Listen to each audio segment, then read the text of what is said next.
During this pandemic lockdown, when we all are stuck at home, various webinars are being arranged to help us keep in touch with studies or gain more and more knowledge, even being at home.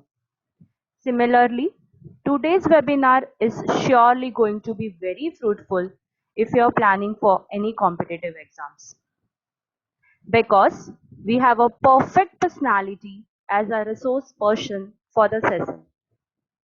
Mr. Mandar Rawul sir. Sir is the director of Pioneer Academy for Competitive Examinations located at Thane, Andheri, Dadar and Pune. He is a gold medalist, have done his MSc in Agriculture, LLB and MA in History from Mumbai University. Sir, we are highly privileged to have you with us as the resource person, the speaker of the day. Sir, are you there? Good evening. Yeah. Hello. Okay, over to you, sir. Yeah. Yes, So, sir. start करें. Start करना है lecture, madam. Hello. Yes, Can you sir. hear You me? can start, sir. Yes, sir, I can. Okay. Good evening, everybody. Okay. सभी को good evening. So, हम यहाँ एक purpose से है. Okay. So, कुछ voices आपकी तरफ से आ रहे हैं तो that would be fine अगर मैं आपको mute कर पाऊँ. Okay. So, Yes, sir. good We evening, can start everybody. now. Yeah. Good evening, everybody. So, hope सभी को voice मेरा clear जा रहा है. So, आज हम एक पर्पज से यहाँ पे हैं. That purpose से जहाँ तक मैं जानता हूँ आप सभी लोग कॉम्पिटिटिव एग्जाम्स में इंटरेस्टेड है या एक स्टेबल करियर के बारे में सोच रहे हैं और उस वे से you are looking towards that. So हम एक वे से सोच रहे हैं. नेक्स्ट 1.5 आवर हम बात करेंगे. ओके. जब भी मैं कोई लेक्चर देता हूँ. हेलो. जब भी मैं कोई लेक्चर लेता हूँ तब हमेशा एक पर्पस रहता है इस लेक्चर का. सो आज के लेक्चर का भी पर्पस रहेगा कि मैं हमेशा बच्चों को बोलता हूँ कि जब हम इस डोर से वॉकआउट होंगे तो हमारे पास कुछ तो रहना चाहिए. हमारे माइंड सेट में कुछ तो ये होना चाहिए. So definitely I do have purpose for next 1.5 hour. अगले जो 1.5 घंटे के लिए मेरे पास डेफिनेटली पर्पस रहेगा कुछ. Okay. First of all let me introduce my self. Okay. 2 minute में मैं वो क्लियर करूंगा एंड मैं मेरे सब्जेक्ट की तरफ जाऊंगा. My self Mandar Rahul, director of Pioneer academy. Okay.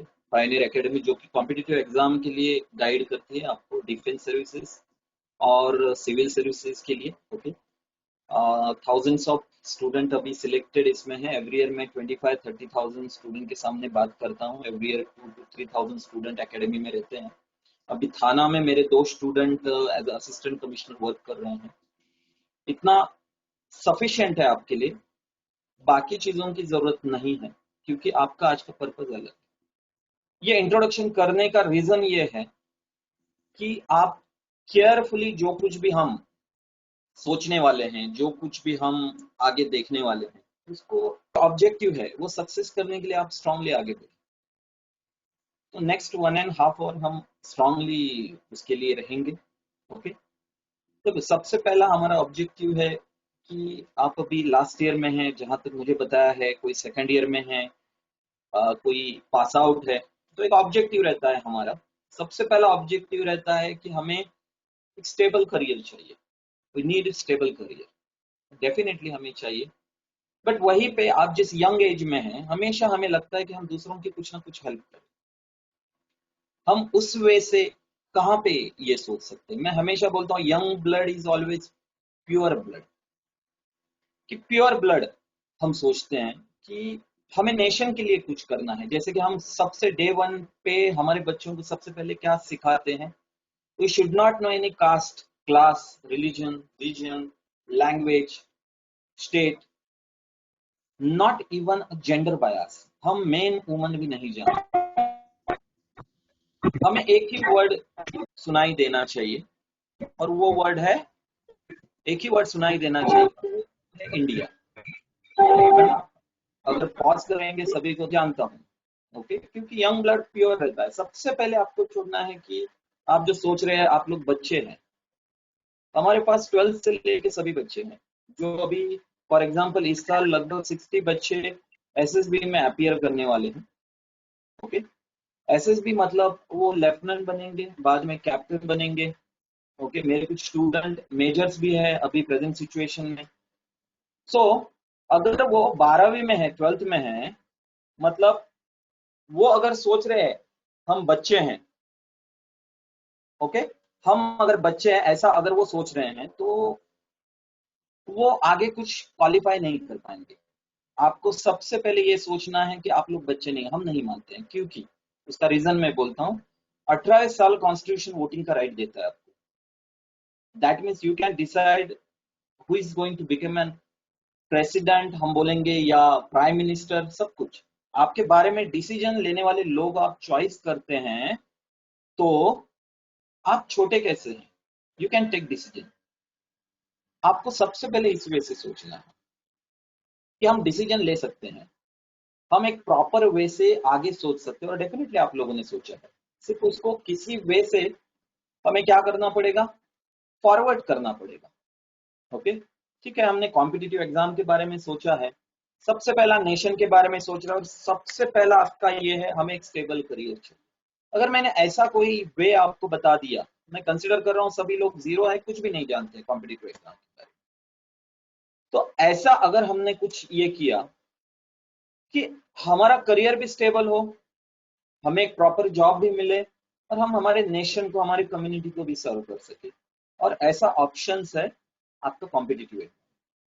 अभी हमने बहुत सारी चीजें हमने सुनी हुई होती है कॉम्पिटिटिव एग्जाम के बारे में। सबसे पहली चीज ये है कि बहुत टफ है, ये हमारा काम नहीं, उसके लिए 90% चाहिए, उसके लिए 85% चाहिए, 99% चाहिए। शांत वे से 1 सवा घंटा आपको सुनना है, जो आप सर्च कर रहे हैं या जो माइंडसेट है, उसमें बहुत सारे चेंजेस यहाँ पे हो सकते हैं। सो ऐसे बहुत सारे थॉट्स है। तो मेरा आपको सबसे पहले ये पूछना है कि अगर आपको दिल्ली जाना है, अगर आपको दिल्ली जाना है, तो आप किस पूछेंगे कि दिल्ली कैसे जाना है, फर्स्ट थिंग। ओके, जो वहां पे गया है, या जिसको वहां के बारे में पता है उसको, या आपके फादर को 10 लाख रुपीज इन्वेस्ट करने हैं, तो किसको पूछेंगे? रोड पे जो मिलेगा उसको पूछेंगे? नहीं। सो एक्सपर्टीज को पूछेंगे। तो आपको जो बता रहा है, जो टफ है या इजी है या अदर थिंग है, उसकी लीगेसी क्या है, ये आपको अंडरस्टैंड करना है। सिर्फ कोई बता रहा है इसके लिए टफ है, फर्स्ट थिंग, या हम व्हाट्सएप पे कुछ ये मैसेज पढ़ते हैं कि ये क्वेश्चन पूछा है आईएएस के लिए, आप सॉल्व कर सकते हैं, तो आप बड़े ये है, लाइक दैट, उसमें से कोई भी क्वेश्चन यूपीएससी को नहीं आया है, मेरे तो दिखने में अभी तक नहीं है। मैं पिछले 15 साल के क्वेश्चंस वर्ड टू वर्ड बोल सकता हूँ यूपीएससी के। इस साल भी 33 मेरे स्टूडेंट यूपीएससी के इंटरव्यू में है, उसमें से लगभग 25 लोगों का इंटरव्यू हो चुका है, बाकी लोगों का कोविड-19 की वजह से पेंडिंग है। सो हमें सबसे पहले डिसाइड करना है कि हमको क्या करना पड़ेगा, हमें किस वे से यहाँ पे सोचना है। डेफिनेटली मैं उसके बारे में बात करूंगा, बट मैं कंसिडर कर रहा हूं आप लोग सभी जीरो है, और जीरो बन के यहाँ पे सोचो। कोई भी 95 या 99% वाला ही होगा ऐसा नहीं है। One of my student 54%, okay, वो आज आईएएस है। वाईसीएमओयू आप जानते हैं, यशवंतराव चौहान मुक्त विद्यापीठ ओपन यूनिवर्सिटी, उसकी डिग्री लिए हुआ बच्चा भी फर्स्ट अटेम्प्ट में 154 रैंक निकाल के आज आईएएस, और उसी साल एमपीएस में महाराष्ट्र में टॉप किया। सेकंड थिंग यहाँ पे है कि 2 बार 12th में फेल हुआ शीतल वाली नाम का एक स्टूडेंट है, 2 बार जो फेल हुआ था 12th में, आज वो deputy commissioner of customs and excise है, मुंबई में ही है प्रेजेंट। सो हमें सिर्फ फोकस करना है कि ये बहुत सारी जो चीजें हैं, ओके, किसी का तो माइक्रोफोन ऑन है, कृपया उसको ये कर दीजिए, म्यूट कर दीजिए। सो हमने जो गलत चीजें सुनी है उसको राइट ट्रैक पे हमको लाना पड़ेगा। मैं कंसिडर करता हूं, आप 0 एकदम खुद को कंसिडर करो। यहां से आगे 1.5 आवर, 1 आवर 15 मिनट्स हम सभी साथ में चलते हैं। एक वे से देखते हैं कि कॉम्पिटिटिव एग्जाम्स क्या है, हम कौन से एग्जाम अभी दे सकते हैं और किस वे से हम उसको फोकस कर सकते हैं। ओके, उसके लिए नीड क्या है, बहुत सारी चीजें आपके माइंडसेट में रहेगी। शायद आपके मन में जो क्वेश्चन है उस सभी क्वेश्चन का आंसर मैं आपको यहीं पे देने वाला। ओके, शायद। सो अगर फिर भी किसी के क्वेश्चन रहे तो आप मुझे पूछ सकते हैं, एंड में पूछ सकते हैं, बट अभी नहीं, क्योंकि शायद मैं उस क्वेश्चन को एड्रेस करनी है। कंसीडरिंग मैं ऐसा पकड़ रहा हूं कि हमें कुछ भी नहीं पता, हमें 0 से स्टार्ट करना है, तो ये कॉम्पिटिटिव एग्जाम क्या है, यहां से स्टार्ट करना, ये कहां से स्टार्ट हुआ, हमें इसके लिए ये देखना पड़ेगा। सो यहाँ पे आपको मैं एक ये प्रेजेंट कर रहा हूं, शायद आप लोगों को दिख रहा है। ओके, सो यहाँ पे व्हाइट बोर्ड नहीं है, तो I am utilising this thing as a white board. Okay, हमें डेट बैक जाना पड़ेगा 1947 में। 5 मिनट में मैं वो क्लियर करूंगा, देन नेक्स्ट 10 मिनट्स में आपको जितने भी कॉम्पिटिटिव एग्जाम्स है वो सभी क्लियर हो जाएंगे।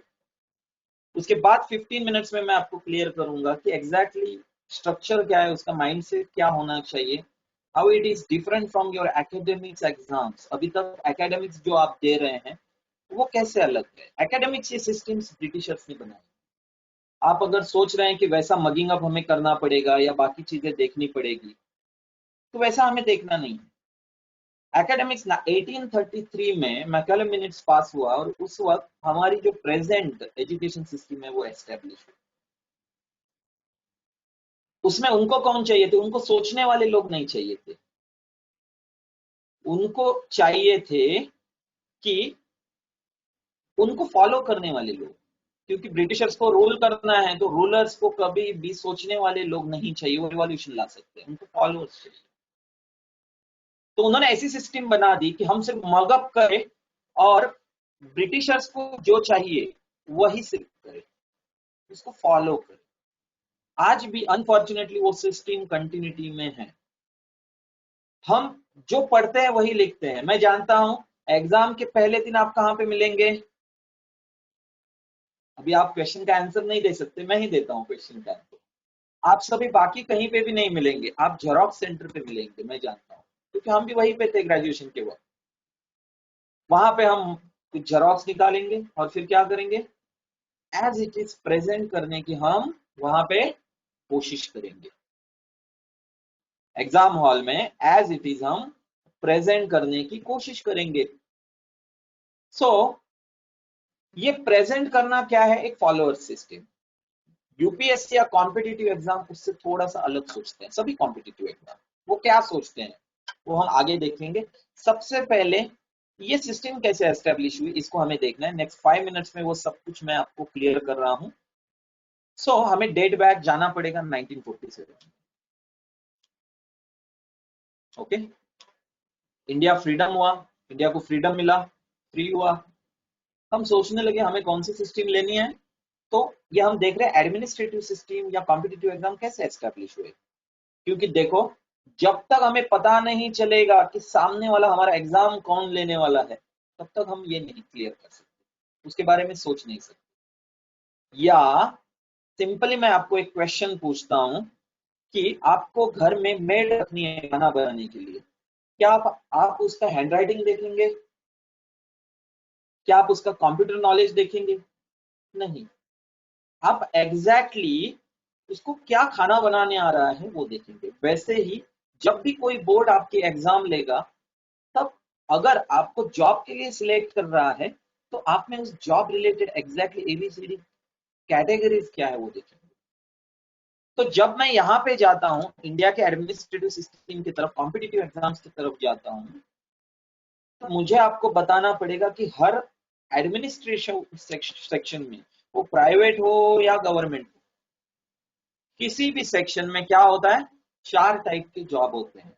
आप जो भी जॉब करोगे आपके ग्रेजुएशन के बाद, या प्रेजेंटली आप किसी को देख रहे हैं, आपके पेरेंट्स कर रहे हैं, तो यहां पे अंडरस्टैंड करो 4 टाइप की जॉब है, ABCD। मैं डी से स्टार्ट करता हूं। Okay, D is manual work. अभी जो आप सुनने वाले हैं आगे के 1 घंटे में, वो हमेशा आपके साथ रहेगा। आप कहीं पे इंटरव्यू देंगे, आप कोई भी कॉम्पिटिटिव एग्जाम देंगे, या मे बी आपके कॉलेज के एग्जाम देंगे, हमेशा ही आपके थॉट प्रोसेस में रहेगा। So first, D is manual work. D क्या है? मैनुअल वर्क है। मैनुअल वर्क हम आगे देखते हैं। C is a clerical work, हमें क्विकली देखना है, तभी मैं सभी एग्जाम कवर कर पाऊंगा। Clerical work. B is a supervisory jobs, and A is a decision making, और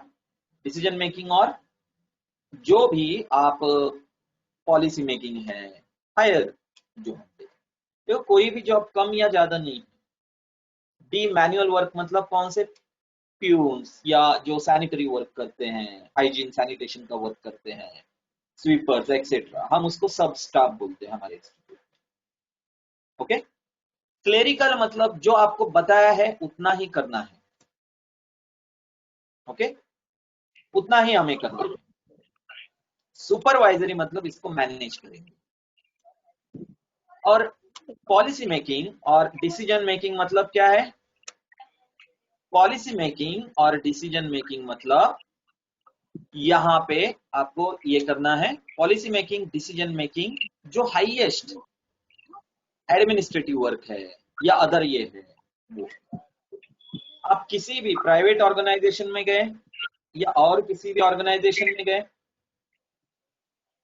तो वहां पे ये 4 सेक्शन आपको दिखेंगे, प्राइवेट और गवर्नमेंट, सभी सेक्टर में सभी जॉब इसमें डिवाइड होंगे। आप आपके ग्रेजुएशन के बाद जो जॉब करेंगे वो यहाँ पे कहीं पे तो फिट हो। आपके माइक्रोफोन ऑफ कीजिए प्लीज। ओके, आप यहाँ पे कहीं पे तो फिट होंगे।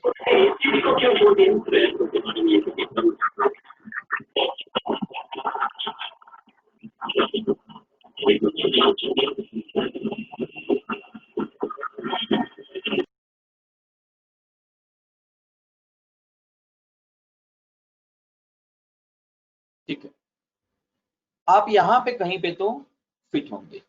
सो अभी हमें देखना है कॉम्पिटिटिव एग्जाम कहाँ से स्टार्ट हुए और क्यों। 1947 में इंडिया इंडिपेंडेंस हुआ, हम सोचने लगे हम कौन सी सिस्टम लेंगे, हमने डेमोक्रेसी ली। डेमोक्रेसी में क्या होता है, 37 करोड़ 35 करोड़ क्या नहीं कर सकते, क्योंकि यहाँ पे रूल नहीं कर सकते स्पेस को। सो यहाँ पे रूल नहीं कर सकते, या डिसीजन। मैडम आप जरा माइक्रोफोन सभी के स्विच ऑफ कर सकते हैं? Is it possible to you? Yes, sir. Divakar sir kindly. Please. हाँ, दिवाकर सर प्लीज सबको म्यूट कर दीजिए। Yes, ma'am. Yes, ma'am. या दैट्स फाइन। ओके। तो यहाँ पे हमें सोचना है कि हमने कौन सी सिस्टम ली। हम तब तक तो मोनार्की सभी देख रहे थे, राजा बोलेगा और हम उसके वजह से हमारा बाकी का सभी ये करेंगे, डिसीजन लेंगे। तो हमने डेमोक्रेसी ली। डेमोक्रेसी में ये लोग इलेक्ट करके एक पर्सन को देंगे और वो ऑन बिहाफ ऑफ अस वो डिसीजन लेंगे। तो हमने इसके लिए 3 सिस्टम बनाई। आप लोग ये जानते हैं, मैं सिर्फ 2 मिनट में इसको क्लियर करने वाला हूँ। सबसे पहला है लेजिस्लेचर, मतलब law making body. Law making मतलब क्या है? लेजिस्लेचर मतलब याद रखो, कायदे बनाने वाला।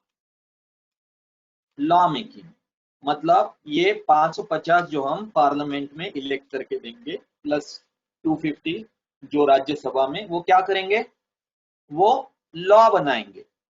अभी ये एग्जैक्टली वर्क नहीं करते, इनमें से हम कुछ वर्क मतलब कार्य करने के लिए, मतलब एग्जीक्यूशन करने के लिए कुछ लोगों को अपॉइंट करेंगे, that is PM plus minister.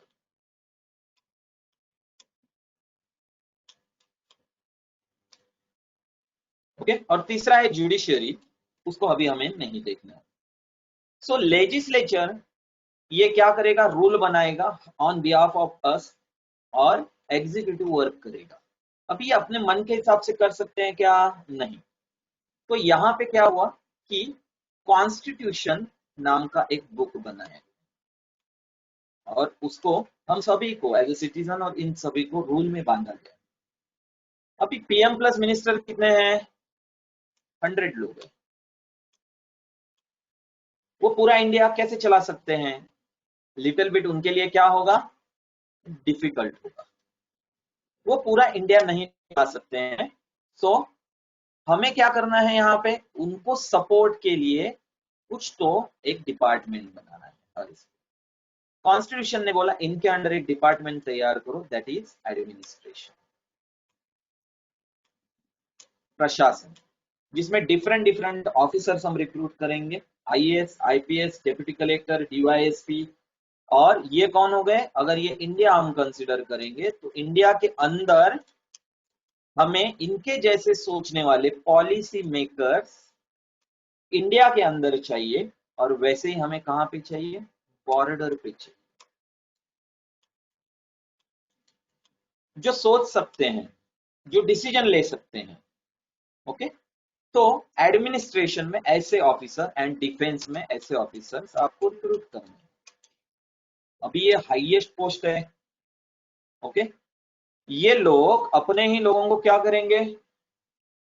अपने ही लोगों को फॉरवर्ड कर सकते हैं।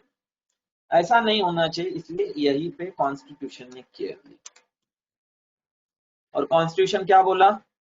कॉन्स्टिट्यूशन ने यही पे इस चीज की केयर ली, और कॉन्स्टिट्यूशन ने यहां पे बताया कि आपको एक बोर्ड एस्टेब्लिश करना है। ओके, और एक बोर्ड एस्टेब्लिश किया गया, वो बोर्ड है यूपीएससी, जो आपने सुना है। वो बोर्ड कौन सा है? UPSC board. ओके, सो ये बोर्ड हाईएस्ट एग्जाम लेने के लिए बनाया गया। आप एज के 21, 22, 23 में भी इक्विवेलेंट टू मिनिस्टर बन सकते हैं। इसके लिए ये बोर्ड एस्टेब्लिश किया। ओके, सो ये बोर्ड का काम क्या है? दूसरा कुछ भी नहीं करता। आप बोलते हैं ना यूपीएससी की एग्जाम, यूपीएससी की एग्जाम, ये बोर्ड सिर्फ एक ही काम करता है।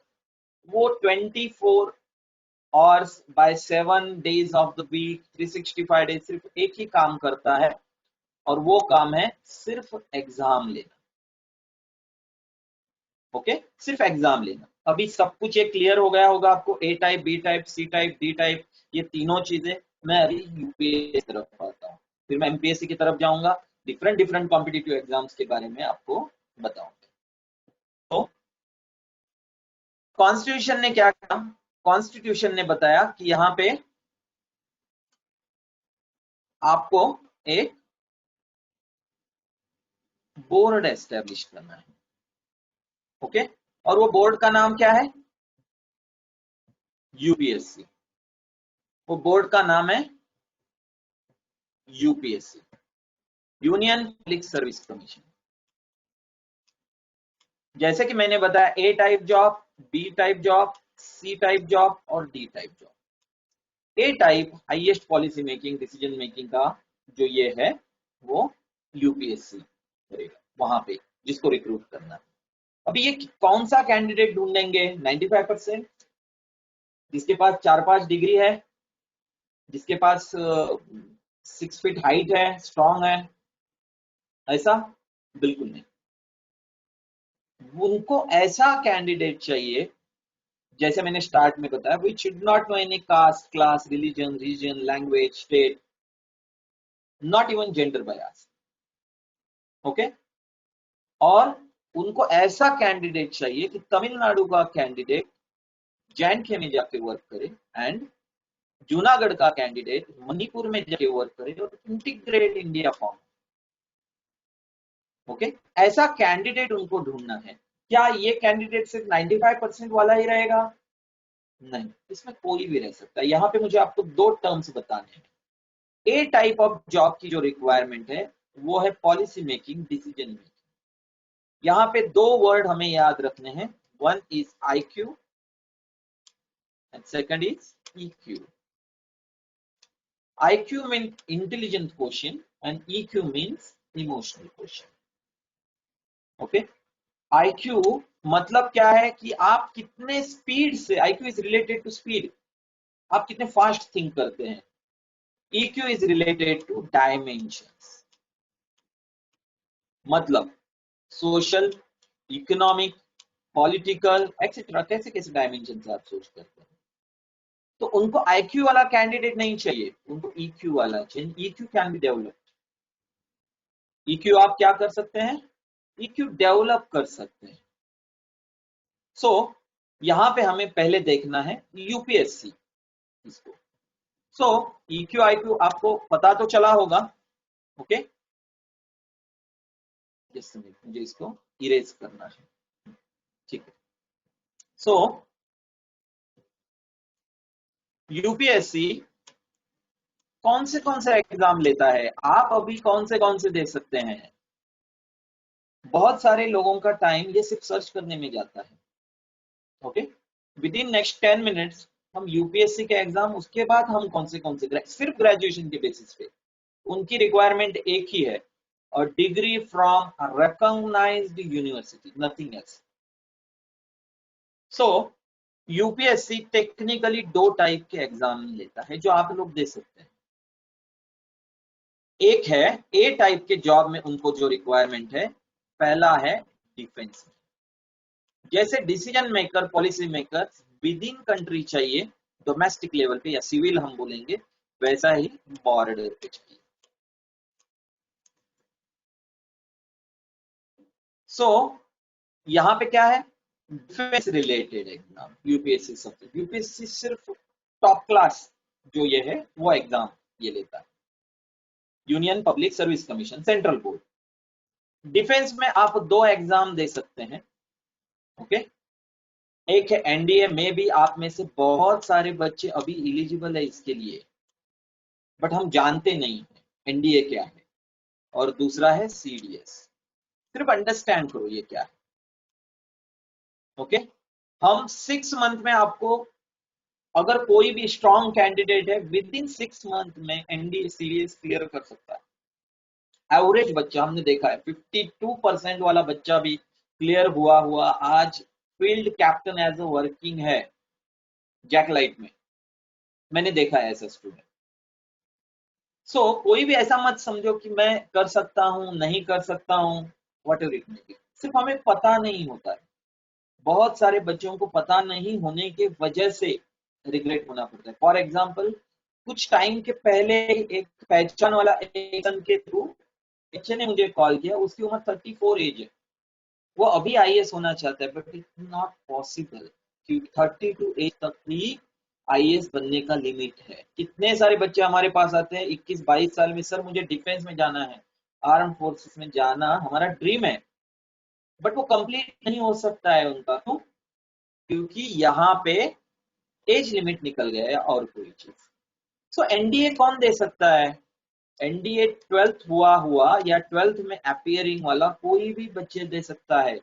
आप नेशनल डिफेंस एकेडमी, एनडीए का फुल फॉर्म, उसी में रहता है naval academy and air force academy. 12th वाला कोई भी साइड का आप डिफेंस में जा सकते हैं, आर्ट्स, कॉमर्स, साइंस। सिर्फ नेवल एकेडमी और एयरफोर्स एकेडमी में जाना है तो साइंस बैकग्राउंड का चाहिए, फिजिक्स और मैथमेटिक्स का। अभी आप में मल्टीपल ये रहेंगे, मैं मल्टीपल वे से बोल रहा हूं। सो 12th अपियरिंग आप जा सकते हैं। और कब तक दे सकते हैं आप? अगर सोचेंगे कि मैं बाद में देखता हूं 1 साल के बाद, 2 साल के बाद, तो ये 18.5वें साल आपका ऑप्शन फिनिश हो जाता है। अभी हमारे पास 10th के बाद भी बच्चे इसके लिए स्ट्रांगली प्रिपेयर करने वाले हैं, 2 साल साइड बाय साइड, क्योंकि उनका एम ही है हमें डिफेंस में जाना है। दूसरा है सीडीएस, अगर किसी से ये मिस हुआ तो एनडीए मुझे पता ही नहीं था सर, 19.5 एज हो गया, या मैंने एक बार अटेम्प्ट किया बट नहीं हो पा रहा। तो सीडीएस नाम का एक दूसरा ऑप्शन आपको देख मिलता है, डिफेंस फोर्सेस देता है। ये दोनों एग्जाम यूपीएससी ही लेती है। ओके, सो सीडीएस, इसमें दो कैटेगरीज है, एक है आईएमए और ओटीए। आपके पास अगर पेन पेपर रहेगा तो लिख के लेना है, क्योंकि ये इंफॉर्मेशन आपको कलेक्ट करने के लिए महीनों जा सकते हैं। आईएमए मतलब इंडियन मिलिट्री एकेडमी, जो देहरादून में, एनडीए आप जानते हैं पूना में है। आईएमए में, यहां पे आप एनडीए में नहीं जा सकते हैं, परमानेंट कमीशन बोलते हैं उसको। अगर वो नहीं हुआ आपसे तो आप आईएमए में जा सकते हैं। यहाँ पे कौन जा सकता है? जिसका 19 एज कंप्लीट हुआ है and a degree from recognized university, no bar of percentage or no bar of any side. So आप क्या कर सकते हैं? So यहाँ पे 19 एज जिसका कंप्लीट है, टेक्निकली आप डिग्री के लास्ट ईयर में 20 ईयर्स के होते हैं या 21 साल के होते हैं। ओके, सो यहाँ पे आप क्या कर सकते हैं? ये एग्जाम दे सकते हैं, आईएमए एंड ओटीए। इसकी एग्जाम एक ही रहती है, सिर्फ एक पेपर आईएमए में अलग रहता है, बाकी ओटीए में अभी हमें एग्जाम के डेप्थ में नहीं जाना। ओके, सो आप सीडीएस के थ्रू जा सकते हैं। सिर्फ फर्क दोनों में ये है, ओटीए जो है वो ओटीए वुमेन्स के लिए अलाउड है, एनडीए एंड आईएमए वुमेन्स के लिए अलाउड नहीं है। ओके, कितने सारे स्टूडेंट ओके ओटीए में आज वर्क कर रहे हैं, वुमेन्स लेडीज स्ट्रांगली नेशन को सर्व कर रहे हैं ओटीए में। और सिंपल एग्जाम रहती है, जो आपने 7th 8th 9th 10th के बुक में जो पढ़ा है, हम भी वही पढ़ते हैं, सिर्फ एनसीईआरटी का पढ़ते हैं और उसी पे क्वेश्चंस लेते हैं, उसी पे सब कुछ ये करते हैं। सो एनडीए एंड सीडीएस, ये डायरेक्टली डिफेंस फोर्सेस में एंट्री है आपकी, जो आप 12th के बाद कर सकते हैं। 3 साल का डिग्री आपको एयरफोर्स, आर्मी या नेवल फोर्स देगा, या सीडीएस आप डिग्री के बाद जा सकते हैं। Okay, so NDA and CDS हो गया, ये ए टाइप के जॉब की ये करेगा डिफेंस के। अभी यूपीएससी का दूसरा सेक्टर कौन सा है? तो उसका है सिविल सर्विसेज। सिविल सर्विसेज माने क्या? नागरिक, नेशन के अंदर, कंट्री के अंदर। तो हम बोलते हैं यूपीएससी की एग्जाम, यूपीएससी की एग्जाम, तो यूपीएससी ये बोर्ड है, वो सिविल सर्विसेज एग्जाम लेते हैं, हम सिविल सर्विसेज बोलते हैं इसको। ये भी अलग अलग एग्जाम लेता है, सिर्फ एक एग्जाम या दो एग्जाम नहीं, अलग अलग होते हैं। तो आप जो आईएएस आईपीएस के एग्जाम सुनते हैं, मेजॉरिटीली सभी लोग वही सुनते हैं, आईएएस आईपीएस, ये जो एग्जाम सुनते हैं वो एग्जाम सभी कौन सा है? सिविल सर्विसेज के हैं। हम इसको बोलते हैं सीएसई, सिविल सर्विसेज एग्जाम। मैं इसके पास आऊंगा, बट इसको सेंट्रलाइज करके आप कैसा ये कर सकते हैं, उसके पास जाऊंगा, पहले सिर्फ अंडरस्टैंड करो। सीएसई मतलब आईएएस, आईपीएस, आईएफएस, ये अलग अलग पोस्ट है। टोटल 24 पोस्ट है अलग अलग इसमें, और इसकी एक ही एग्जाम होती है। 3 स्टेज एग्जाम है, prelims, mains and interview. CSE के बाद जो ये है, दूसरी एक एग्जाम लेता है आईएफएस करके। अभी आईएएस मतलब क्या है, इसको मुझे बताने दो पहले आपको। आईएएस मतलब कोई डिस्ट्रिक्ट है, उसका हेड, डिस्ट्रिक्ट कलेक्टर हम बोलते हैं, या आपने बहुत सारे मूवीज में देखा होगा। ओके, या रेड नाम की एक मूवी देखिए, उसमें जो आईआरएस दिखाया है वो यहाँ पे पोस्ट होती है, Indian revenue services, income tax commissioner या कस्टम्स एक्साइज कमिश्नर। आईएएस अलग अलग पोस्ट पे, अभी प्रेजेंटली मुंबई के जो कमिश्नर है वो आईएएस है, जो पुलिस कमिश्नर है वो आईपीएस है। ओके, सो नेक्स्ट है आईएफएस। आईएफएस मतलब जैसे डिस्ट्रिक्ट का मैनेजमेंट करने के लिए पर्सन चाहिए, वैसे ही इंडिया का एक ऑब्जेक्टिव है फॉरेस्ट का मैनेजमेंट करना चाहिए। तो फॉरेस्ट का मैनेजमेंट करने के लिए इक्वलेंट टू आईएएस एक पोस्ट रहती है आईएफएस। ये दोनों एग्जाम लगभग सेम ही है और उनकी प्रीलिम सेम ही रहती है, कोई फर्क नहीं है। तीसरा एग्जाम है इंडियन इंजीनियरिंग सर्विसेज, सिर्फ इंजीनियर्स इसके लिए बैठ सकते हैं। उसके बाद इंडियन स्टैटिस्टिकल सर्विसेज, स्टैटिस्टिक्स वाला कोई है आप में तो वो बैठ सकता है इस एग्जाम। और एक इम्पॉर्टेंट एग्जाम है जिससे एवरी ईयर हमारे एकेडमी से कम 4 से 5 बच्चे सिलेक्ट होते हैं, बट उसका हम गाइडेंस नहीं देते, वो सीएससी के बेस पे होते हैं और वो हाईएस्ट पोस्ट है। ओके, उसको हम बोलते हैं सीपीएफ। वो भी आपके लिए इंपॉर्टेंट है क्योंकि आप में से कोई भी वो एग्जाम दे सकता है। जैसे कि इंजीनियरिंग सर्विसेज के लिए सिर्फ इंजीनियर चाहिए, फॉरेस्ट सर्विसेज के लिए सिर्फ साइंस वाला चाहिए, स्टैटिस्टिक्स के लिए सिर्फ स्टैटिस्टिक्स वाला चाहिए, वैसे सीपीएफ के लिए कौन चाहिए? वैसे ही सीपीएफ के लिए कोई भी एग्जाम दे सकता है। आप में से कोई कॉमर्स है, आर्ट्स है, कोई भी बैकग्राउंड का एग्जाम वो दे सकता है, बट इसके लिए एज लिमिट है। सीपीएफ क्या है? तो ये है आर्मी या आर्म्ड फोर्सेस और ये है सिविल, इनके बीच में एक फोर्स लगता है, that is called as para military forces.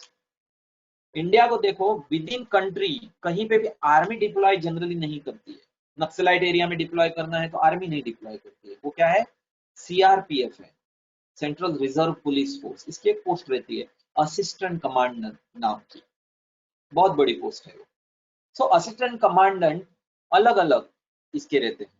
कौन कौन है? सीआरपीएफ है, आपने बीएसएफ नाम सुना है? बीएसएफ है, border security force. Yes you are right, border security force. या दूसरा कौन है यहाँ पे? ITBP, Indo Tibetan border police force या एसएसबी, सशस्त्र सीमा बल। ये चार क्या है? पैरामिलिट्री फोर्सेस है। इंडिया में कहीं पे भी हमें फोर्सेस डिप्लॉय करने हैं पुलिस के एक्स्ट्रा, पुलिस से ज्यादा और पावरफुल, तो आर्मी को डिप्लॉय नहीं करेंगे। आर्मी को अगर डिप्लॉय किया तो क्या होगा? यूनाइटेड नेशन में क्वेश्चन आएगा उसके ऊपर कि आपने अपने ही कंट्री में आर्मी डिप्लॉय की, उसके पीछे के रीजंस क्या है।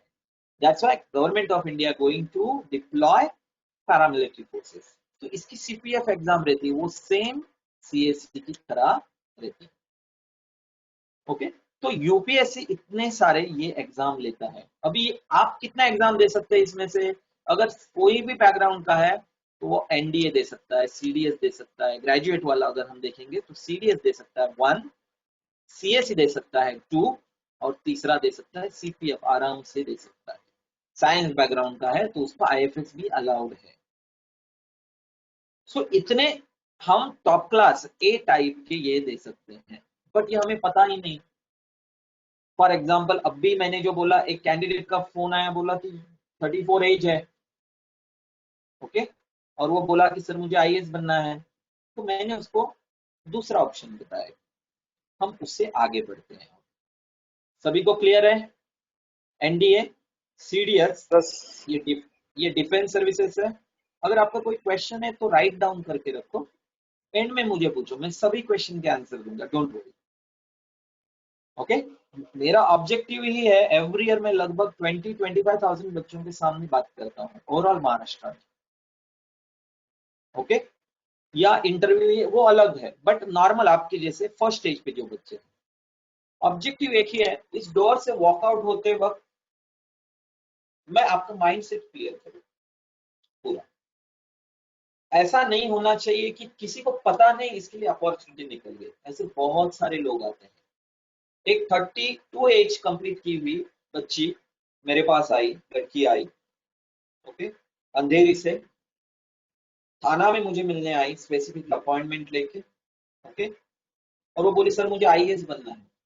वो मुंबई यूनिवर्सिटी की एमई की टॉपर है, गोल्ड मेडलिस्ट है, बट अभी 32 एज पे हम कुछ नहीं कर सकते उसके लिए। हमने उसको इमीडिएट दूसरा ऑप्शन बताया, एंड बिलीव मी दूसरे दिन उसने स्टार्ट किया।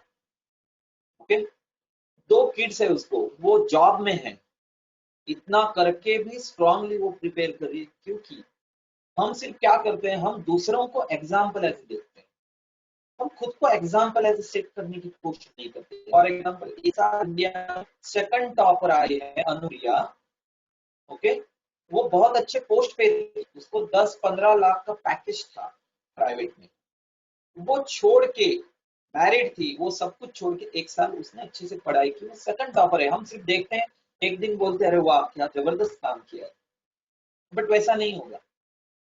हमें सोचना पड़ेगा। मैं नेक्स्ट 15 मिनट्स उसके बारे में बात करूंगा, पहले मुझे let me clear all the things. So क्या सभी को यहाँ पे क्लियर है? एनडीए, सीडीएस, सिविल सर्विसेज में सीएसई, तो यूपीएससी कोई एग्जाम नहीं है, यूपीएससी इज बोर्ड जो आपके एग्जाम लेता है डिफेंस एंड सिविल में।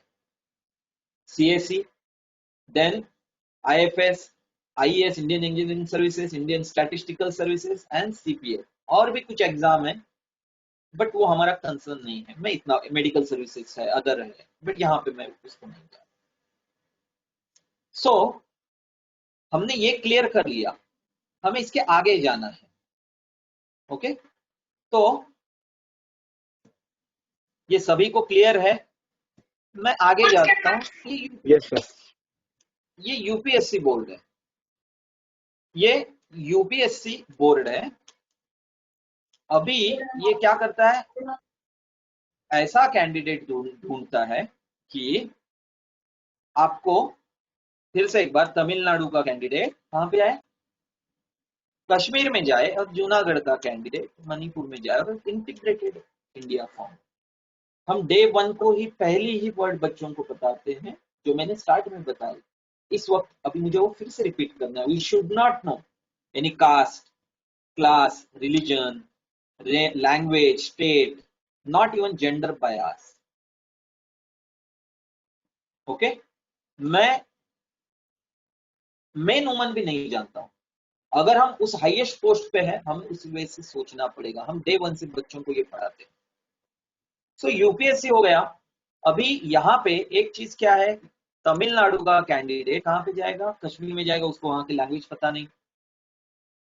ओके, उसको वहां का कल्चर पता नहीं। मैं अभी यूपीएससी की सीएससी को सेंट्रलाइज लगते जाऊंगा। सीएससी मतलब सिविल सर्विसेज एग्जाम, जिसमें 24 अलग अलग पोस्ट है, आईएएस, आईपीएस, उसके बारे में मैं बताऊंगा।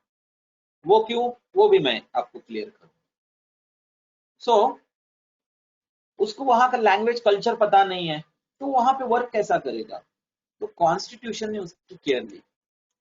कॉन्स्टिट्यूशन ने क्या बताया कि जैसे आप सेंटर में एक बोर्ड एस्टेब्लिश कर रहे हैं, सेंटर में जैसे ऑफिसर्स क्रिएट कर रहे हैं, आईएएस, आईपीएस एक्सेट्रा, वैसे आप क्या करो, हर स्टेट में ऑफिसर्स ऐसे ही रिक्रूट करो। देखो, इलेक्शन इलेक्ट करता है, यहां पे हम सिलेक्ट करते हैं, दोनों में डिफरेंस। ओके, सो यहाँ पे आप डेप्यूटी कलेक्टर आपने सुना होगा, डीवाईएसपी, और ये नहीं सुना होगा डेप्यूटी सुपरिटेंडेंट ऑफ पुलिस, ये नहीं सुना होगा, तो तहसीलदार आपने श्योर सुना होगा, आपको जो सर्टिफिकेट देता है। ये क्लास 1 को जॉब क्रिएट करो, ऐसा कॉन्स्टिट्यूशन बोला। अभी फिर से ये बड़े पोस्ट, फिर से कौन, लेजिस्लेचर, एग्जीक्यूटिव, ओके, ये अपने ही लोगों को आगे ये करेंगे, वैसा ना हो। फिर यहाँ पे भी कॉन्स्टिट्यूशन ने केयर किया। कॉन्स्टिट्यूशन क्या बोला? कॉन्स्टिट्यूशन बोला कि जैसे सेंटर में एक बोर्ड एस्टेब्लिश किया है, वैसा ही आप क्या करो, स्टेट में एक बोर्ड एस्टेब्लिश करो। हर स्टेट ने एक एक बोर्ड एस्टेब्लिश करना चाहिए टू रिक्रूट सच ऑफिसर्स जो आईएएस, आईपीएस के अंडर वर्क करेंगे और नेशन को सर्व करेंगे। तो हर स्टेट ने अपना अपना एक बोर्ड बनाना स्टार्ट कर दिया। जैसे कि गुजरात ने जीपीएससी, बिहार ने बीपीएससी, और महाराष्ट्र के केस में हम जानते हैं सभी लोग एमपीएससी। हर स्टेट में, आप में से कोई राजस्थान से है, अभी पायनियर में सभी जगह से पढ़ने वाले बच्चे हैं। हमारे पास अभी तक जे का स्टूडेंट नहीं था, इस साल जे से भी है बच्चे, एवरी जगह से, आसाम से, सभी जगह से। ओके, सो आप में से कोई अलग स्टेट का है, कोई भी इशू नहीं है। हर स्टेट का भी, जैसा ये सेंट्रल का बोर्ड है, you are eligible for central exams, वैसे आप उस बोर्ड के, मतलब जिनके पास महाराष्ट्र का डोमिसाइल है, वो एमपीएससी के लिए एलिजिबल है। That means they can give 2 exams. नहीं, एक है एमपीएससी की और दूसरी है यूपीएससी की। ओके, तो एमपीएससी ये क्या है, ये बोर्ड है, महाराष्ट्र पब्लिक सर्विस। ये भी क्या करता है, अलग अलग टाइप के एग्जाम्स लेता है, और ये बहुत सारे लोग नहीं जानते। ओके, मैं आपको डिफरेंट सिर्फ सुपर क्लास 1 ए टाइप के ही बोल रहा हूँ। सिर्फ सुपर क्लास 1 के कम से कम 45 एग्जाम्स बोल सकता हूँ एक साल में, जो आप दे सकते हैं सिर्फ एक स्टडी के। सिर्फ आप एक स्टडी पे क्या कर सकते हैं, वो 45 एग्जाम दे सकते हैं। क्या हम इतने गए गुजरे हैं कि 45 टाइम्स एग्जाम देंगे और सिलेक्ट नहीं होंगे? चलो एक साल में नहीं हुआ, अगले साल दिया 90 एग्जाम्स। सिर्फ हमको पेशेंस चाहिए, हम वहां पे आते हैं। पहले अंडरस्टैंड करो कौन से। सबसे पहला लेता है, जैसा आईएएस आईपीएस वैसा ही डीसी डीवाईएसपी के लिए एक सिविल सर्विसेज एग्जाम लेता है, हम उनको उसको बोलते हैं स्टेट सिविल सर्विसेज एग्जाम। दूसरा एक है यहाँ पे फॉरेस्ट की एग्जाम लेता है, आरएफओ बोलते हैं उसको। तो फॉरेस्ट की एक अलग से एग्जाम होती है। उसके बाद एजुकेशनल इंस्पेक्टर, आपके कॉलेज में भी जो इंस्पेक्शन के लिए आते हैं इंस्पेक्टर, वो इसके थ्रू आते हैं। फूड इंस्पेक्टर, आप रेस्टोरेंट में खाना खाते हैं उनको एफडीए का जो लाइसेंस है वो देने वाली ही इंस्पेक्टर है। देन लैंड रिकॉर्ड्स वाले हैं, लैंड का रिकॉर्ड्स रखने वाले। सीडीपीओ नाम का एक ये है, child development project officer. Okay, women's and child जो प्रोजेक्ट्स रहते हैं या उनके वेलफेयर के लिए ये वर्क करते हैं। सो ऐसे डिफरेंट डिफरेंट एग्जाम है। इसके साथ और एक एग्जाम होती है, आप लोगों ने सुना होगा, उसको बोलते हैं पीएसआई, पुलिस सब इंस्पेक्टर। ये हर स्टेट में है, या एसटीआई, सेल्स टैक्स इंस्पेक्टर, या एएसओ, असिस्टेंट सेक्शनल ऑफिसर। ये पुलिस सब इंस्पेक्टर की एग्जाम आप एमपीएससी के थ्रू ही आती है, बट यहाँ पे जो सीएससी है उसके अंडर डीवाईएसपी नाम की पोस्ट है। तो आईपीएस सबसे ऊपर, उसके अंडर डीवाईएसपी, उसके अंडर पीएसआई, ऐसा ही रहता है, स्ट्रक्चर रहता है। सभी को क्लियर है? सो ये अलग से एग्जाम दे सकते हैं। ओके, सो देखो हम कितने एग्जाम दे सकते हैं, बट हमें पता ही नहीं उसके बारे में। सबसे पहला तो हम यूपीएससी के थ्रू ये मल्टीपल एग्जाम्स दे सकते हैं, उसके बाद हम एमपीएससी के थ्रू एग्जाम दे सकते हैं, और अभी मुझे सीएससी और ये क्लियर करना है, उसको बाकी के एग्जाम के साथ आपको जोड़ के यहाँ पे देना है। सो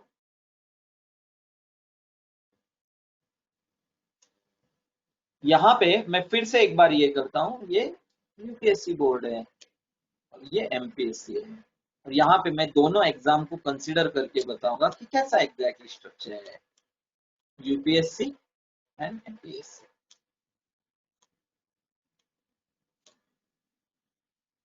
यूपीएससी में सिविल सर्विसेज और एमपीएससी में सिविल सर्विसेज, इसको सेंट्रलाइज करके मैं बोलता हूँ। ओके, किसी का डिफरेंट एग्जाम के बारे में पूछना है तो नेक्स्ट इसमें आप पूछ सकते हैं मुझे। ओके, लगभग 20-25 मिनट्स में मेरा सब कुछ ये क्लियर हो जाएगा।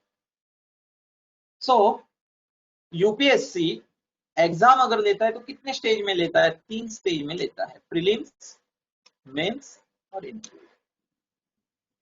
प्रीलिम्स, मेंस और इंटरव्यू। हम इंटरव्यू को बोलते हैं personality test, because technically it's not possible to interview somebody, interview, so it's basically a personality test. Okay, so prelims में यहां पे भी होता है प्रीलिम्स, मेंस और इंटरव्यू। ओके, सो अभी आपको एज का क्राइटेरिया रहेगा, आप कब तक दे सकते हैं, आईएएस कब तक बन सकते हैं? तो ओपन वाले 32 एज लिमिट तक बन सकते हैं, उनके पास 6 अटेम्प्ट रहते हैं। ओबीसी में जो है वो 35 एज तक एग्जाम दे सकते हैं और 9 अटेम्प्ट रहते हैं, और एससी एसटी में 37 अनलिमिटेड 21 टू 37 तक अटेम्प्ट दे सकते हैं। एमपीएससी में कब तक दे सकते हैं?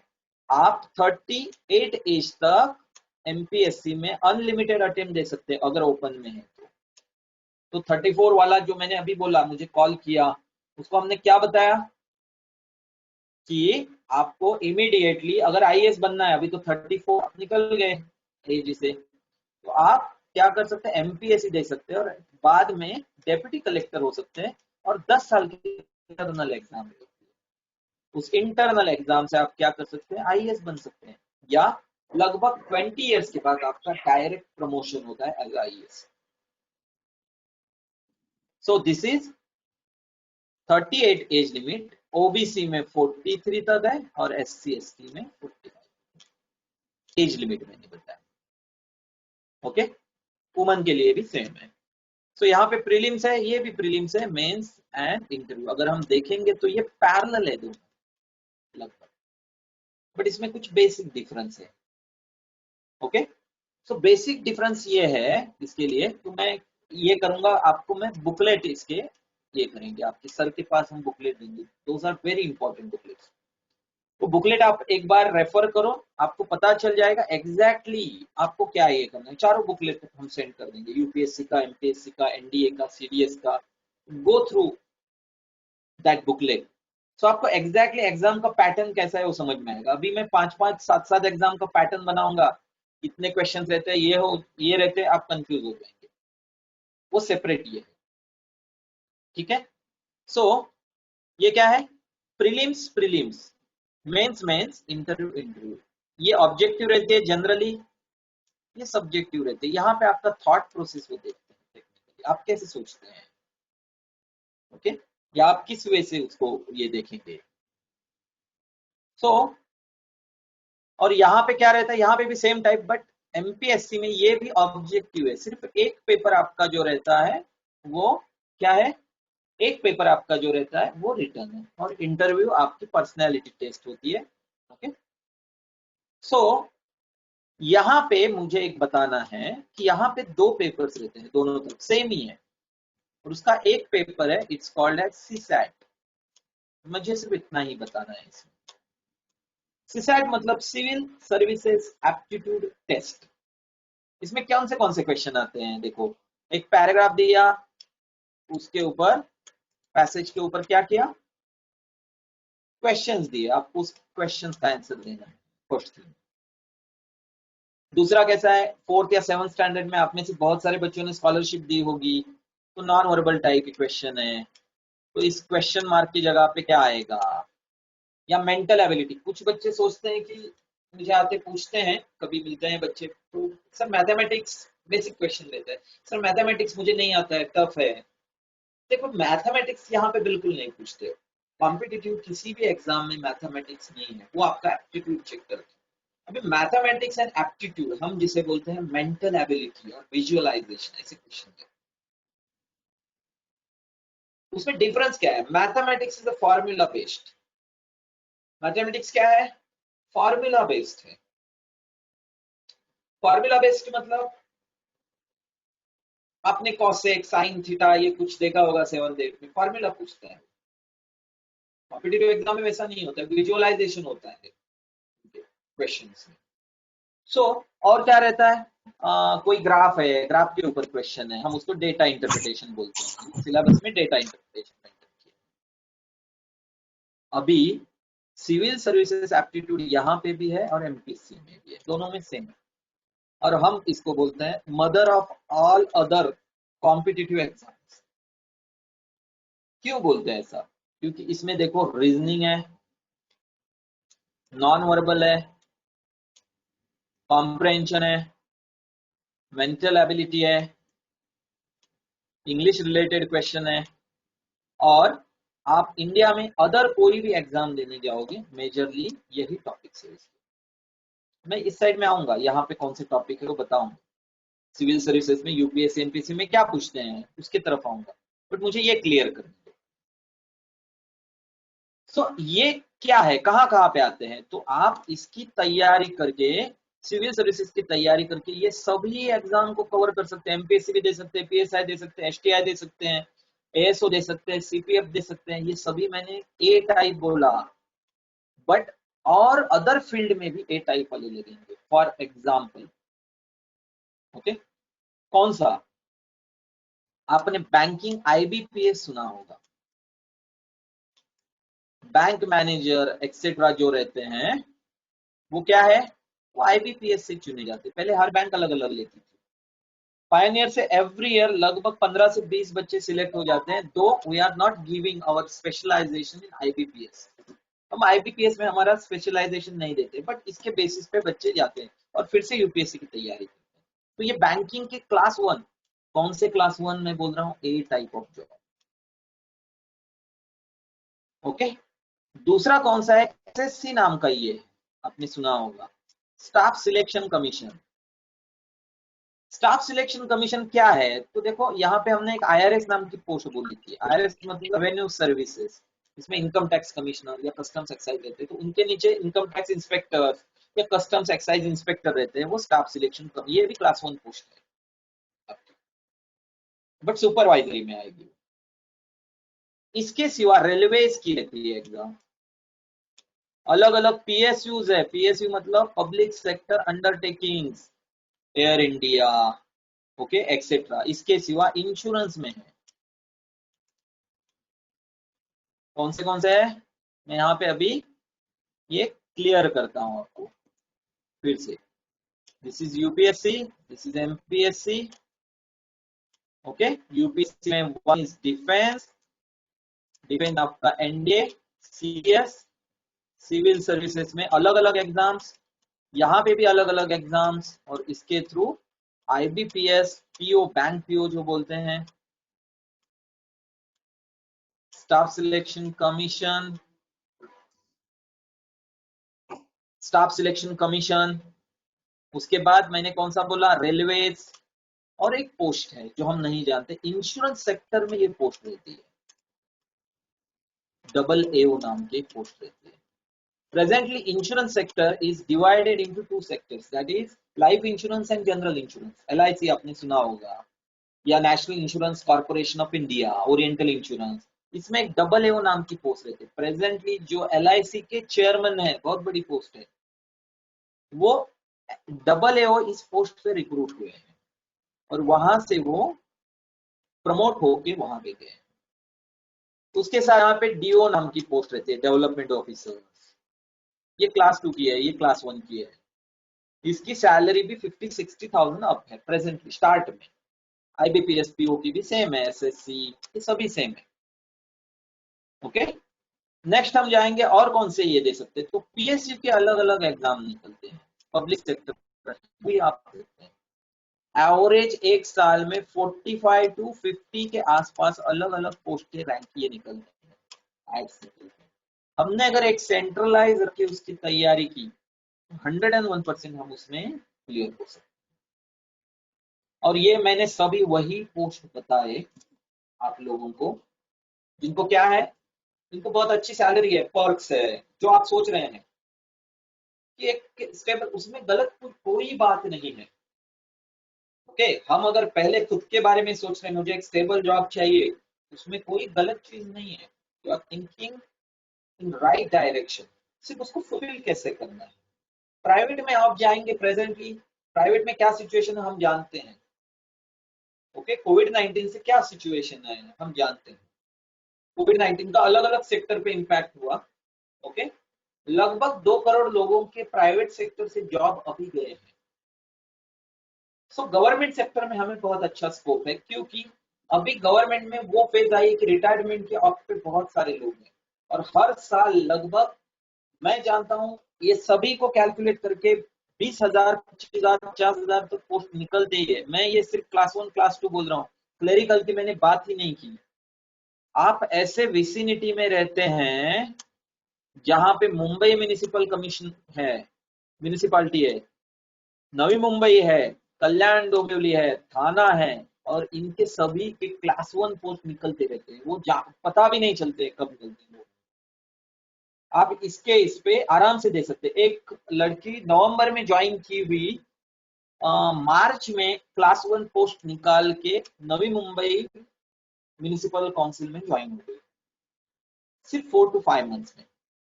हम ये कर सकते, सिर्फ हमको उस वजह से सोचना है। अब ये सोचना क्यों है, आप में से मैं जानता हूं बहुत सारे बच्चे, 90% बच्चे उसी के बारे में सोचते हैं कि मुझे स्टेबल करियर कैसा होना चाहिए।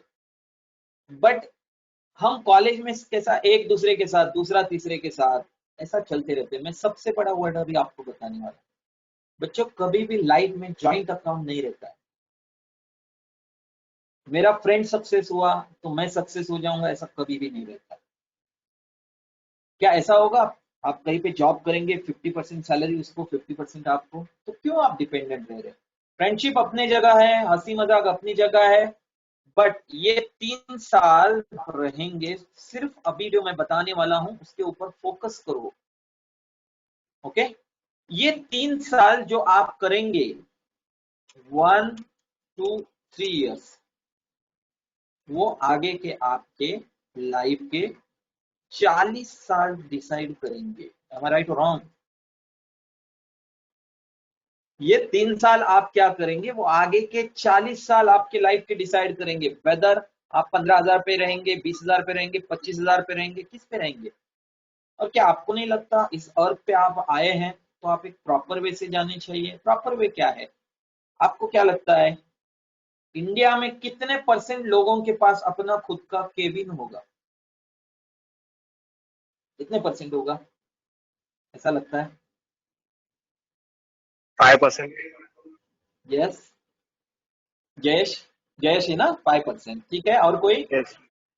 मैं लास्ट में क्वेश्चन के लिए ओपन करने वाला हूं, तब तक आपको पेशेंस रखना है। मैं और हार्डली 10 मिनट to 15 मिनट बोलूंगा। बाद में मैं जानता हूं आप में से जो सिंसियर है उनको क्वेश्चन पूछना है, उसके लिए डरो मत। मैं हमेशा बोलता हूं बच्चों, हमें क्या एक फेयर लगा रहता है कि बाकी के 80 लोग हैं, ओके, वो हंसेंगे, मुझे हंसने दो ना, क्या फर्क पड़ता है हमें। अरे हमने उनका लाइफ बढ़ाया। देखो हंसी के लिए हम जब डरते हैं तब हम कुछ नया करने से हमें डर लगता है। उससे क्या होता है मैं बोलता हूँ, जो अपने मिस्टेक को नहीं देखता है वो आगे कुछ भी नहीं कर सकते। फॉर एग्जाम्पल मैं अभी रास्ते से जा रहा हूँ, बहुत बड़ा गड्ढा है, मैं फिसल के गिर गया उसमें से, मैं उसमें से फिसल के गिर गया, मैं आजू बाजू के लोग हंसेंगे इसलिए उठा और मैंने ऐसा झटक दिया और बोला कि नहीं अरे मैं गिरा ही नहीं, तो क्या होगा, अगले दिन वो वहीं पे है गड्ढा और मैं गिरने के लिए वहीं पे। तो कौन हंस रहा है उसके बारे में नहीं सोचो।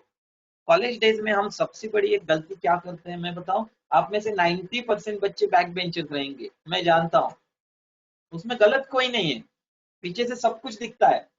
अभी जैसे आप सिर्फ मुझे देख रहे हैं, ओके, बट मैं आपको नहीं देख रहा हूं, लाइक दैट।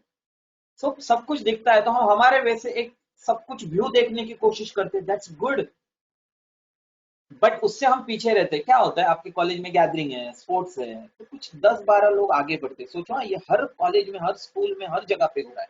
आपके साथ हुआ है, हमारे साथ, सभी के साथ हुआ है, सिर्फ ये आपको किसी ने बताया नहीं। ओके, क्या होता है 15-20 लोग आगे आगे करते हैं और हम क्या करते हैं, जाने दो उनको। आप लोग क्या बोलते हैं, वो भाव खा रहे हैं, जाने दो उनको, खाने दो, कोई इशू नहीं। ऐसा नहीं है, उन्होंने क्या लिया, उन्होंने एक्सपीरियंस लिया, उन्होंने ड्रामा का एक्सपीरियंस लिया, उन्होंने डांस का लिया, उन्होंने स्पोर्ट्स का लिया, सब कुछ लिया। तुमको क्या मिला, कुछ नहीं, पीछे बैठ के आपने सिर्फ कमेंट किया। आपको किसने मना किया था, यस, किस चीज ने रोका था, तुम में हिम्मत नहीं थी आगे बढ़ने, इसलिए आप लाइफ के इतने बड़े एक्सपीरियंस से पीछे रह गए। 3 साल ये जो तुम करोगे या उसके बाद जो डिसीजन लोग, एंजॉय करने से कोई नहीं आपको मना कर रहा है, आप एंजॉय कर ही रहे हो, एंजॉय करो। बट जब ग्रेजुएशन होके आप बाहर निकलोगे या अभी जिसको पॉसिबल है, हम कुछ सोच सकते हैं हमारे करियर के बारे में। क्या लगता है इस अर्थ पे कितने % लोगों के पास उसका केबिन होगा? आपने बोला 5%, मैं आपको बोलता हूं नॉट मोर देन 1.5% और 2%। It's real. इस अर्थ पे इतनी बड़ी सिस्टम है, आपको नहीं लगता है आप उसको अंडरस्टैंड करना चाहिए, आपको घूमने के लिए मिलना चाहिए, बाकी सब ये होना चाहिए, ये क्या चीज चल रही है, कैसी है, ये आपको अंडरस्टैंड होनी चाहिए, डेफिनेटली होनी चाहिए। क्या हम प्रेजेंटली जिस वे से सोच रहे हैं उससे वो कंप्लीट होगा? परसों फोन आने वाला है नया जापान से, फोल्ड वाला, 2 लाख उसकी कीमत रहेगी। क्या प्रेजेंटली तुम जिस वे से सोच रहे हो उससे आप ले सकते हैं वो 2 लाख का फोन? सोचो खुद, मुझे मत बताओ, मेरा ओपिनियन एक ही है। देखो मुझे किसी के साथ ये नहीं करना है, 1.5 घंटा में 2 घंटा मैं थाउजेंड्स ऑफ स्टूडेंट के सामने बोलता हूँ, उनके लाइफ में आज भी बहुत सारे बच्चे 1 साल 2 साल के बाद कभी XYZ पे, सर हमने आपका लेक्चर किया था, अच्छा लगता है, this is my hobby, this is my passion, this is by choice field है, मुझे अच्छा लगता है, दैट्स फाइन।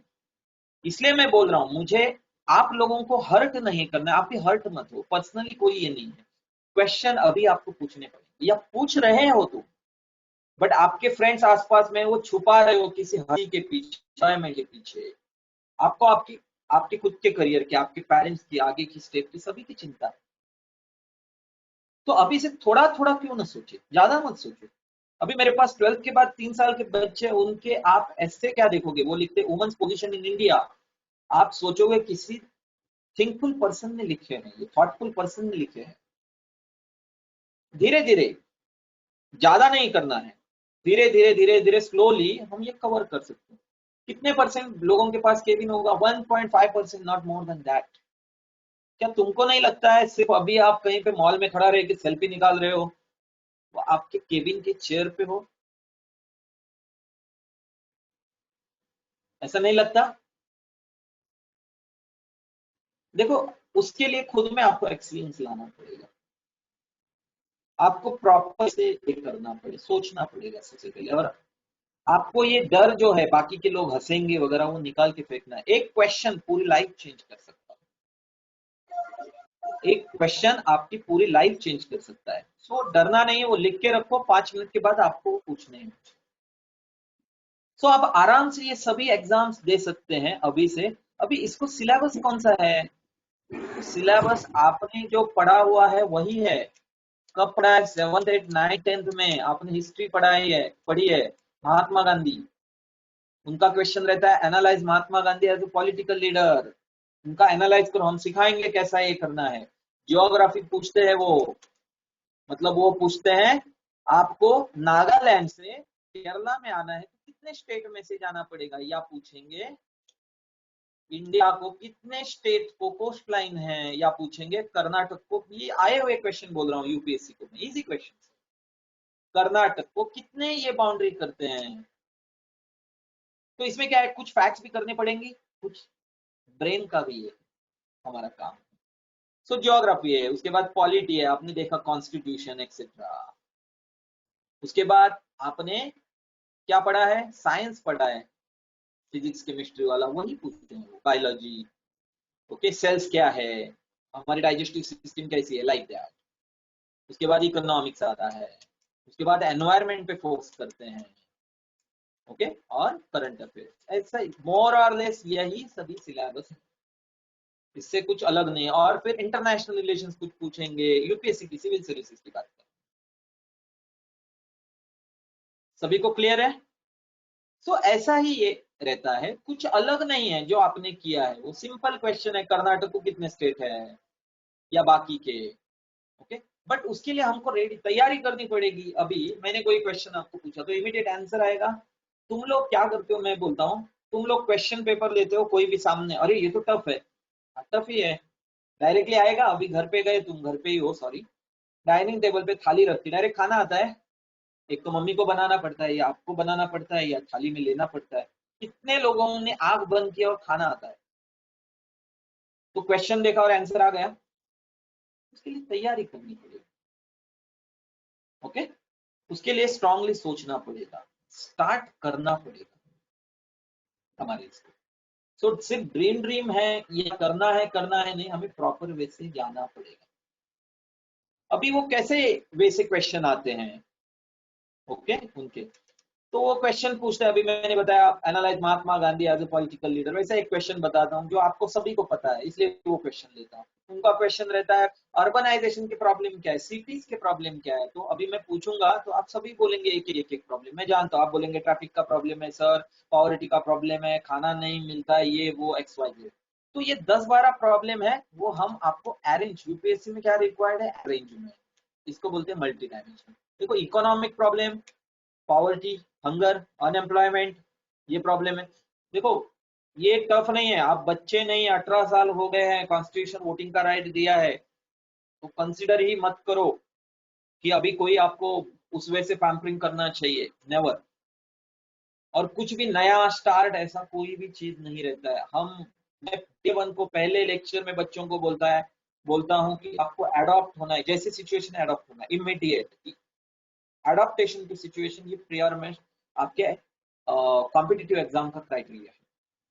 क्यों? अभी एक आईएएस एक डिस्ट्रिक्ट में है, पकड़ो वहां पे मोर्चा आ गए, तो बोलेगा कि आज मेरा पहला दिन है, 15 दिन के बाद आओ।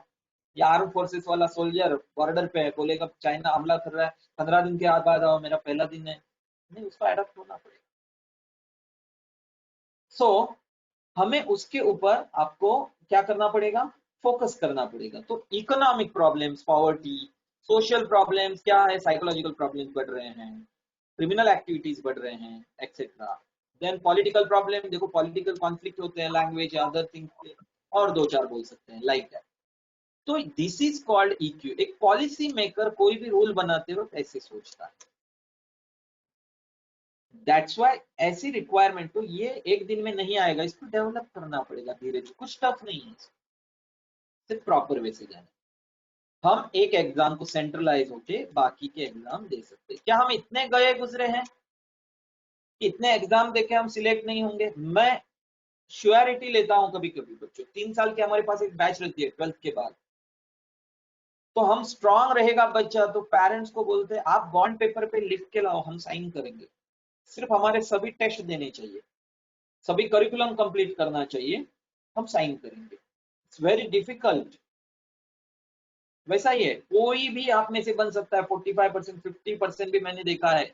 रमेश गोलब बेस्ट एग्जाम्पल है, महाराष्ट्र में फर्स्ट आया वो एमपीएससी में बोल के, वो भी बोला इसमें मैं पहला आऊंगा, और यूपीएससी में फर्स्ट अटेम्प्ट में 154 रैंक लाया।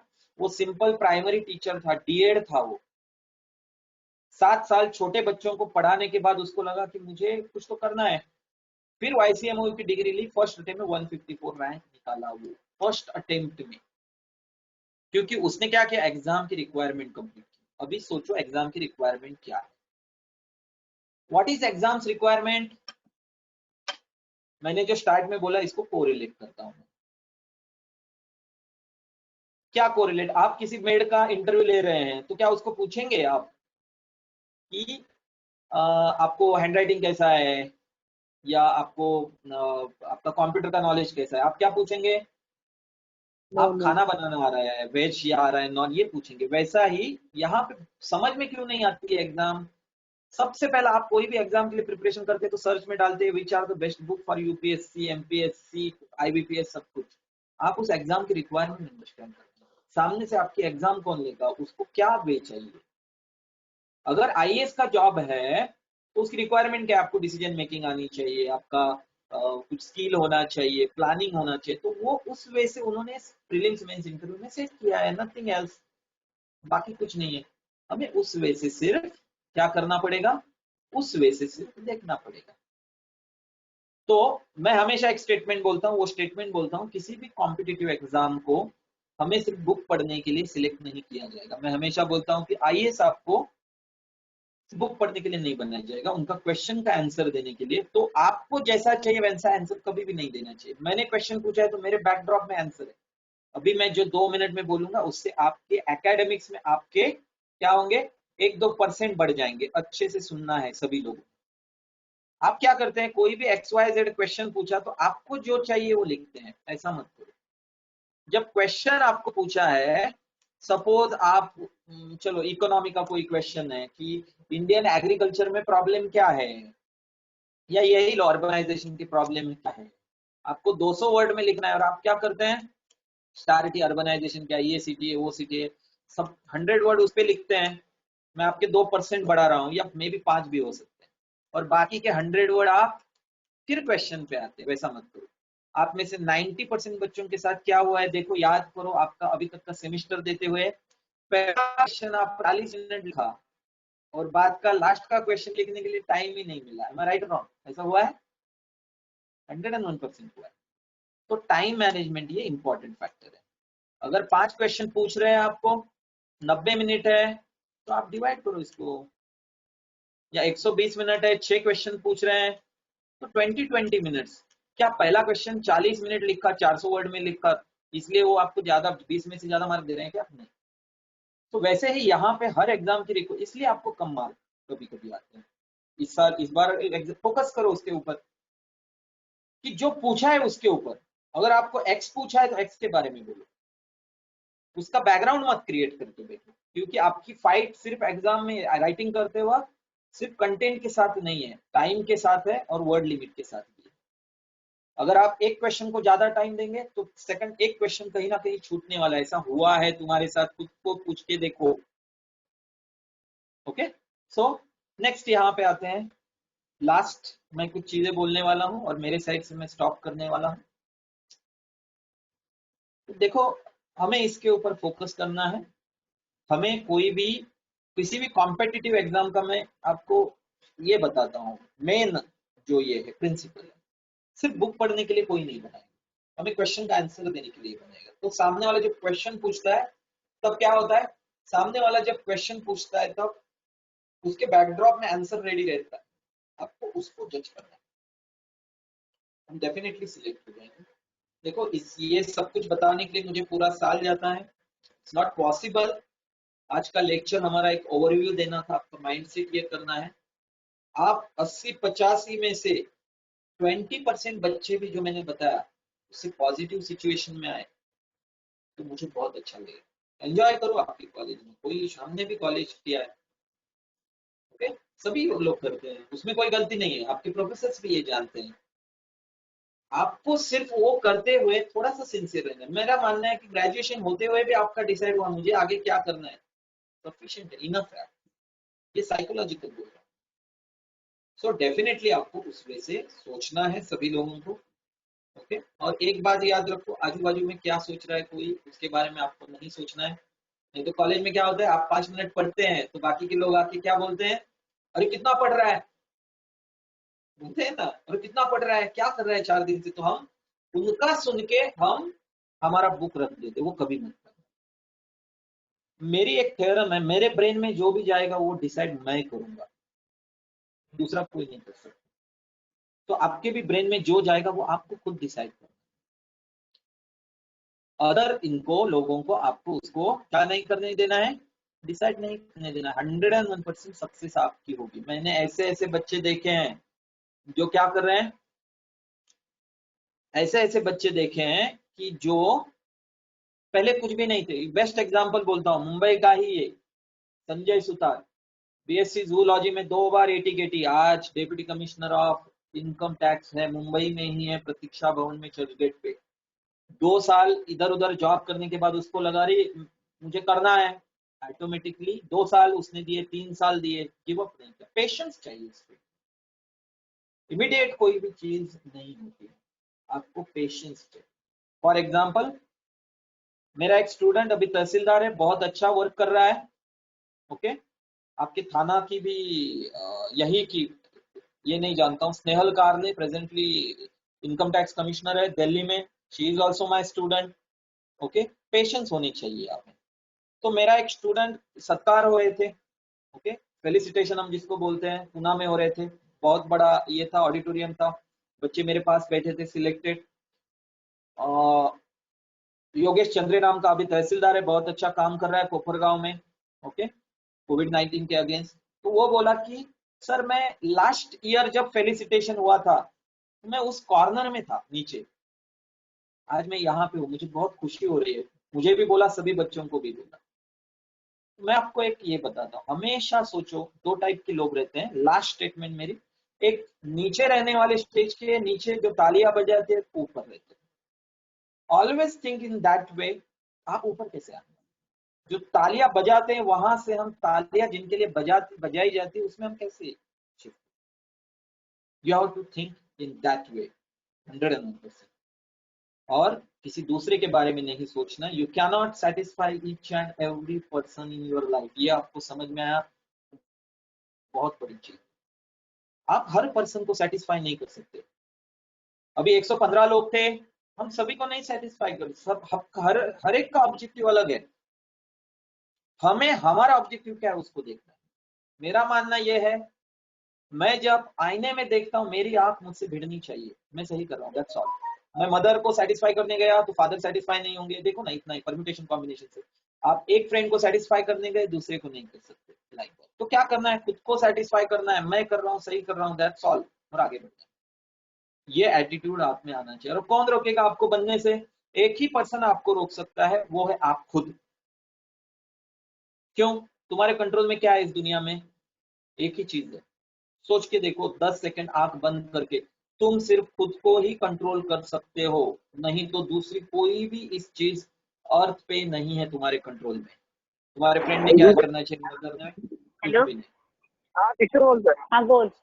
हा काय विचारलं? काय विचार ऑफ रिक्षा कीजिए, गावी माइक्रोफोन हॅलो ऑफ कीजिए। हॅलो प्रणव, सो हम खुद ही रोक सकते हैं। अर्थ पे हम क्या करते हैं, देखो 90% 98% चीजें हमारी इसमें नहीं, हम खुद कंट्रोल में, हम खुद को कंट्रोल करने की कोशिश नहीं करते हैं, हम बाकी सभी को कंट्रोल करने की कोशिश करते हैं। सो हमें क्या करना है, सबसे पहला जो चीज हमारे कंट्रोल में उसको तो कंट्रोल करो, जो नहीं है उसको करने के लिए पूरी लाइफ वेस्ट कर दो।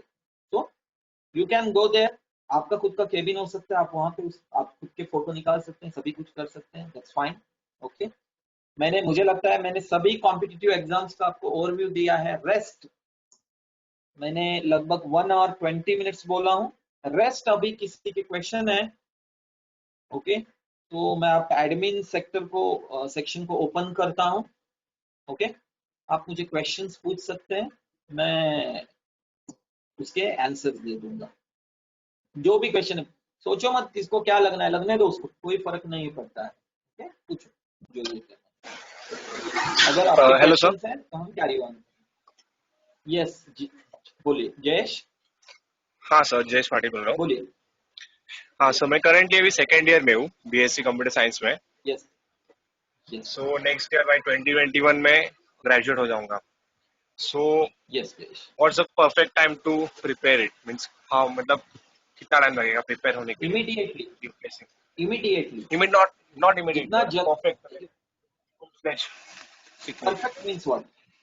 परफेक्ट मतलब परफेक्ट पूरा मीन्स ओवरऑल डिफाइन। देखो मैं आपको ओवरऑल एक शेड्यूल प्रिपरेशन। बताता हूँ।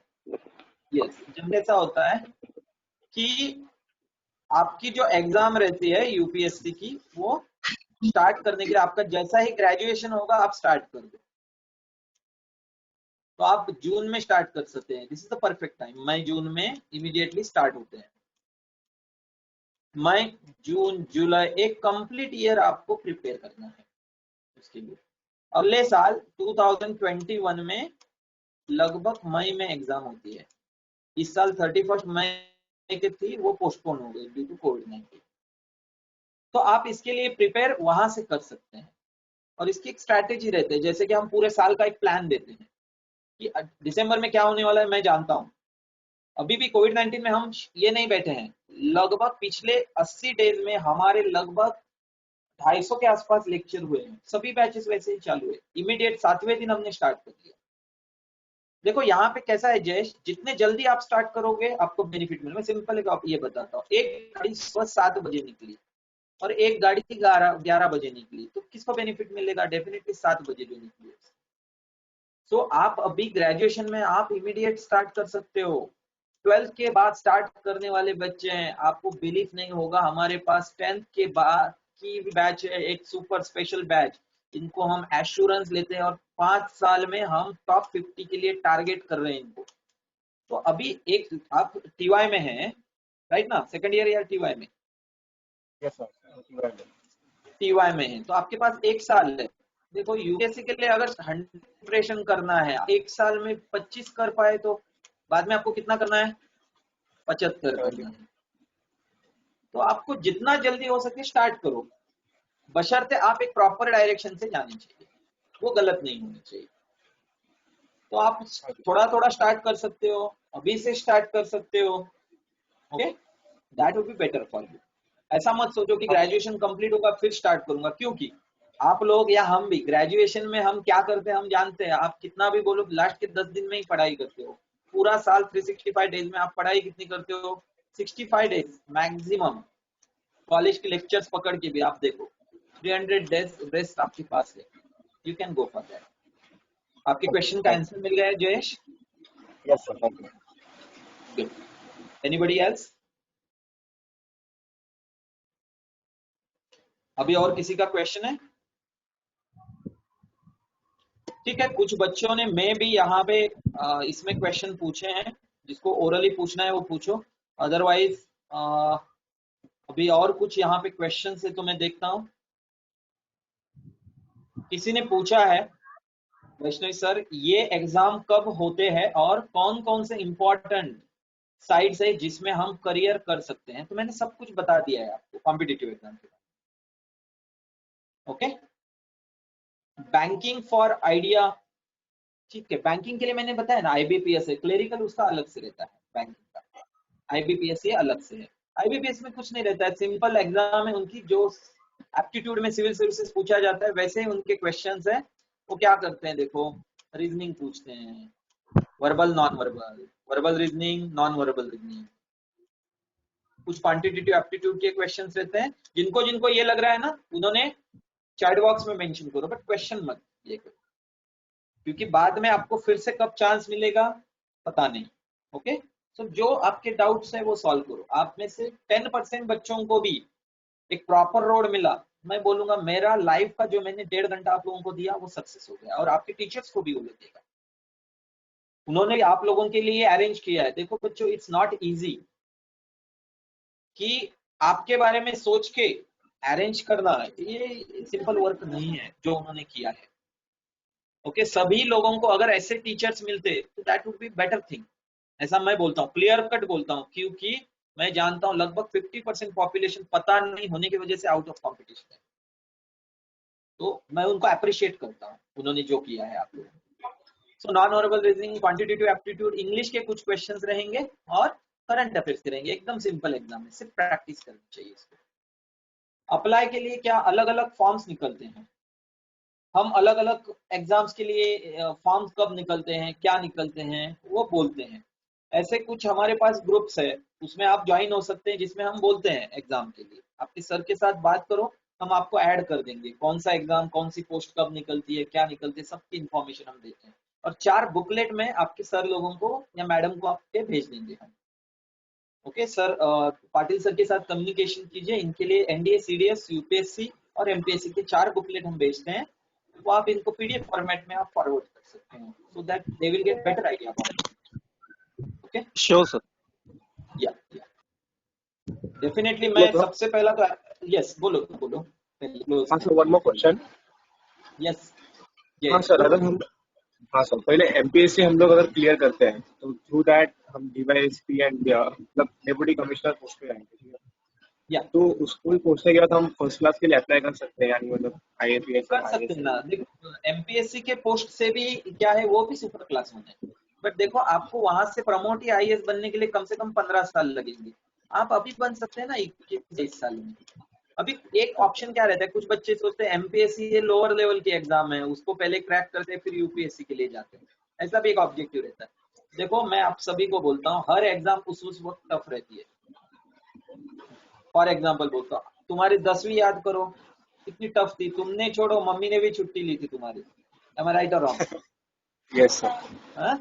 तो 10वीं उस यस वक्त सर। टफ थी, 12वीं उस वक्त टफ थी। आज हम पलट के देखते हैं तो आपको टफ लगता है क्या? नहीं है टफ। आप क्लेरिकल की सेपरेट एग्जाम देंगे तो उसके लिए वो टफ है, आईएएस की उसके लिए टफ है। एक बार हम प्रिपेयर चलना शुरू कर देंगे तो कुछ टफ नहीं। याद करो तुम्हारा ग्रेजुएशन का पहला semester, Jayesh, am I right or wrong? कुछ समझ में ही यस नहीं सर। आ रहा था, अभी आपको टफ लग रहा है क्या? बिल्कुल नहीं। No sir. मुझे क्या बताना है वो अंडरस्टैंड करो। कोई भी एग्जाम टफ है ये नहीं है, आप सोचेंगे कि एमपीएससी इजी है, नहीं, हर एग्जाम की अपनी अपनी रिक्वायरमेंट है। बैंकिंग के लिए ये है, ओके, यस। बैंकिंग के लिए ये सिलेबस है, ओके, आप उसके लिए ये कर सकते हैं। ओके, नेक्स्ट आरबीआई ग्रेड का भी बराबर, आरबीआई का ए ग्रेड का जॉब रहता है आरबीआई का, वो भी हम आराम से, जनरली आरबीआई ए ग्रेड में कौन सिलेक्ट होता है, जो सिविल सर्विसेज वाले हैं ना वो ज्यादा सिलेक्ट होते हैं, क्योंकि सिलेबस लगभग सेम है।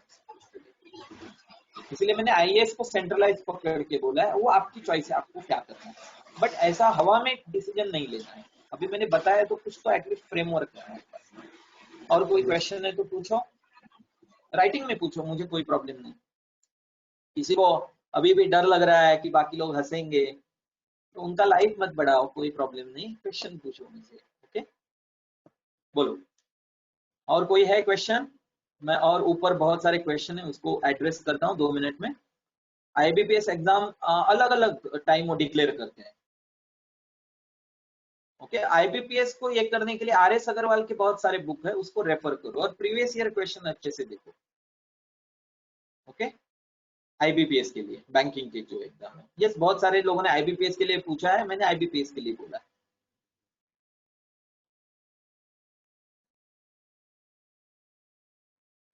यस, पैरामिलिट्री फोर्सेस, बराबर है, सीआरपीएफ एक्सेट्रा। मुझे लगता है सभी क्वेश्चन का आंसर मैंने दिया है। ओके, सो अलग अलग कॉलेज से भी कुछ ये है, दैट्स वेरी गुड। मैं बहुत ये हूँ कि आप लोगों ने बहुत अच्छे क्वेश्चन पूछे।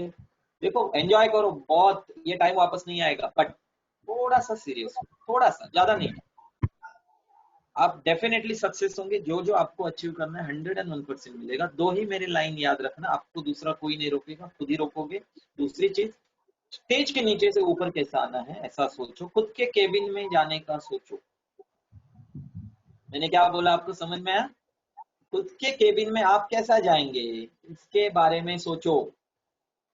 ओके, आप यस सर। डेफिनेटली क्या होंगे, आप डेफिनेटली सक्सेसफुल। Okay, yes. और कोई क्वेश्चन है तो ओके। मैक्सिमम एग्जाम सभी बोर्ड डिक्लेयर करते हैं उनके उनके रिक्वायरमेंट से। ओके, 2 क्वेश्चन है, उसका मैं आंसर देता हूँ। अच्छे क्वेश्चंस पूछ रहे हैं तो सभी लेते हैं एग्जाम्स, अपने अपने रिक्वायरमेंट होती है। दूसरा सर, कॉम्पिटिटिव एग्जाम में आंसर करते समय किन बातों को ध्यान में रखे? देखो, सबसे पहला याद रखो कि हमें हमें जो चाहिए वो कभी नहीं बताना, हमें सामने वाले को क्या एक्सपेक्टेड है उसके ऊपर फोकस करना। माइंड इट, मैं रिपीट कर रहा हूँ, हम 90% टाइम क्या करते हैं, हम हमें जो चाहिए हमारा नॉलेज दिखाने की कोशिश करते हैं। Never do such things, be specific. सामने वाले का क्वेश्चन है मुंबई का कैपिटल क्या है, आपको वही बताना है, बाकी नहीं। ओके, आपको फोकस करना है उसके ऊपर। तो मुझे लगता है मैंने बैंक एग्जाम के उनके हिसाब से वो ये निकालते हैं। ओके, सो उनके लिए, सो किसी ने पूछा है इंस्टीट्यूट कौन सा, देखो पायोनियर ये मेरा इंस्टीट्यूट है, I am director of pioneer. Every year 2000 के आसपास, 1500-2000 के बच्चे आसपास रहते हैं। डिफेंस हम 4 ही इसमें डील करते हैं। पहला है जो टॉप क्लास है, एनडीए, सीडीएस और यूपीएससी का सिविल सर्विसेज, ये हम 3 में ही मेजॉरिटी डील करते हैं, और एमपीएससी। सो जो ए टाइप के जॉब है मैं उसी के लिए एक्सपर्टीज देता हूँ हर बच्चे को। या लगभग पिछले साल 62 बैचेस हमारे यहाँ पे हमने रन किए। अभी तक पिछले, जो मेरा 15 साल का एक्सपीरियंस है, 10 साल का एकेडमी का है, लगभग मैं एवरेज देखूंगा हमने 400 के आसपास बैच रन किए हैं, थाउजेंड्स के आसपास अलग अलग इसमें सिलेक्शन है। ओके, सो आपका जो क्वेश्चन है उसका मैंने ये दिया है। सो डिफरेंट डिफरेंट ये है, हमें सिर्फ फोकस करना है। गाइडेंस एक प्रॉपर चाहिए, डेफिनेटली चाहिए। आप खुद भी प्रिपेयर कर सकते हैं, आपके क्वेश्चन का आंसर दे रहा हूँ, खुद भी प्रिपेयर कर सकते हैं, उसमें ये नहीं। बट सिंपल क्या है कि हम टीचर भी होते हैं, स्टूडेंट भी होते हैं, दोनों चीज हमें एट अ टाइम करनी है। और यहाँ पे सब कुछ नया है, तो वो अंडरस्टैंड करने में हमारे साल बर्बाद हो सकते हैं। तो बहुत सारे बच्चे मुझे पूछते हैं कि सर हमें सबसे पहला क्या इंपॉर्टेंट है, मैं बच्चों को पूछता हूँ तो बच्चे बोलते हैं सर एफर्ट्स, मेहनत करनी पड़ेगी। That's fine. देखो, एक ही पॉइंट बता रहा हूँ, आपको एक्स पॉइंट से वाई पॉइंट जाना है, आप यहाँ पे गए, ये एफर्ट्स नहीं है क्या चलने के, है ना? बट आप पहुंचे क्या वाई पॉइंट? नहीं। सो सिर्फ एफर्ट्स नहीं, मैं बोलता हूँ direction and efforts. Direction is most important factor. आपको क्या लगता है मैंने जो बताया वो पूरा? बिल्कुल नहीं, ये मैंने मेरे नॉलेज के भी नॉट 1% बताया। मुझे कितने स्टेप यहाँ पे आके आपको नॉर्मल वे से बताना पड़ा, जहां पे आईएएस आईपीएस बच्चों के इंटरव्यू को हाईएस्ट क्वेश्चंस रहते हैं, लाइक दैट।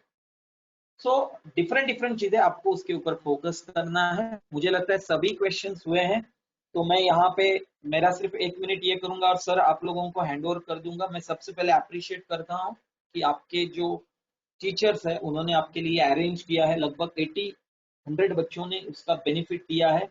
आप में से बच्चों 8 भी सक्सेसफुल हुए, ओके, सभी होंगे, बट 8 भी सक्सेसफुल हुए उस वे से सोचा, तो भी आपके टीचर्स को उससे बड़ी कोई बात नहीं है। देखो, टीचर्स लोग क्या होते हैं, वो आपके लाइफ में पॉजिटिव इन्फ्लुएंस लाने की कोशिश करते हैं। हमेशा एक अच्छे टीचर हमें अच्छे राह पर ले जाते हैं। हमें आज भी हमारे टीचर्स याद है। ओके, वो हमारा लाइफ शेप कर सकते हैं। पेरेंट्स के बाद अगर हम किसी का रिस्पेक्ट करते हैं, प्लीज आपका माइक्रोफोन ऑफ कर दीजिए। पेरेंट्स के बाद अगर रिस्पेक्ट करते हैं तो वो टीचर्स का है। आपके टीचर्स लोगों ने बहुत अच्छा काम किया है इस लॉकडाउन पीरियड में, मैं उनको अप्रिशिएट करता हूँ and thankful from Pioneer academy कि आपने ये किया। अभी मैं टीचर्स को हैंड ओवर करता हूँ अगर किसी का क्वेश्चन नहीं है तो। आप hello. Yes, sir. Hello.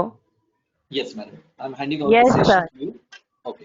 Yes, sir. Thank you so much, sir. आपने आज ना तो उनको सिर्फ कॉम्पिटिटिव एग्जाम्स की प्रिपरेशन के लिए गाइडेंस किया है, बट डेफिनेटली आपने बहुत कुछ अच्छी बातें आज उनको सिखाई है जो वो अपने लाइफ में भी अप्लाई करके आगे बढ़ सकते हैं। Right students? Okay, so I assume कि Yes, अभी ma'am. किसी की कोई भी डाउट नहीं है ना? If you still have any query तो आप एक बार चैट बॉक्स में लिख सकते हैं। सर है अभी भी हमारे साथ? नहीं है। ओके ओके, ठीक है। सो मैडम 4 बुकलेट हम स्टूडेंट्स के लिए भेजेंगे, वो सर से कम्युनिकेशन कीजिए, लीजिए, उनको फॉरवर्ड कीजिए। आपका जो मोटो है, हमारा मोटो अगर सक्सेसफुल हुआ तो उससे बड़ी आपको और हमें खुशी नहीं होगी। Okay, so correct that's correct fine correct मेरी सर। तरफ से। Okay, yes so sir. anything else madam, yeah, should we close all the things? Sir will just give the vote of thanks, Okay, उसके please go बाद हम ahead. Close करेंगे and students के साथ थोड़ा फीडबैक फॉर्म भी हमें share करना है। ओके Okay, स्टूडेंट्स, बस अभी फीडबैक फॉर्म हम चैट बॉक्स में डाल रहे हैं। जस्ट रिमेंबर वन थिंग कि ये फीडबैक फॉर्म हम व्हाट्सएप ग्रुप में शेयर नहीं करेंगे, आपको यहीं से फिल करना है एंड जो स्टूडेंट्स फीडबैक फॉर्म फिल करेंगे उनको सर्टिफिकेट जनरेट होगा। ओके, तो मैडम एक कंपलसरी है लास्ट आपके में लिए कि आप। एक सिर्फ आपको यस सर। ब्रेक कर रहा हूँ। मंडे और या ट्यूसडे या को सर। सेमिनार्स है सिर्फ सिविल सर्विसेज के लिए। ओके, मंडे और ट्यूसडे को हमारे पास, मतलब वो हम गाइडेंस के लिए ओपन रखते हैं। अगर आप में से किसी के स्टूडेंट को ये करना है तो हमारा एक फिलअप फॉर्म है, धीरज सर आपको लिंक पास ऑन करेंगे, क्योंकि अभी बहुत सारे बच्चों ने क्वेश्चन पूछे हैं सिर्फ आइडिया के लिए, जिसको और एडवांस सोचना है उसके लिए। ये ऑलरेडी सेट है पिछले 10 डेज से, तो आप वहां पे अगर किसी को आना है तो सिर्फ वो रजिस्ट्रेशन लिंक ये कर दीजिए, बच्चे वहां पे आ सकते हैं। तो सिविल सर्विसेज के बारे में सिर्फ बात करूंगा, क्योंकि 2 लोगों ने मुझे क्वेश्चन पूछे कि सर एग्जैक्टली आंसर कैसा लिखना है। मैं 1 मिनट में उसका आंसर दे पाया, वहां पे और ज्यादा यू में carry on. Hello, sorry to interrupt you sir, Mandar sir.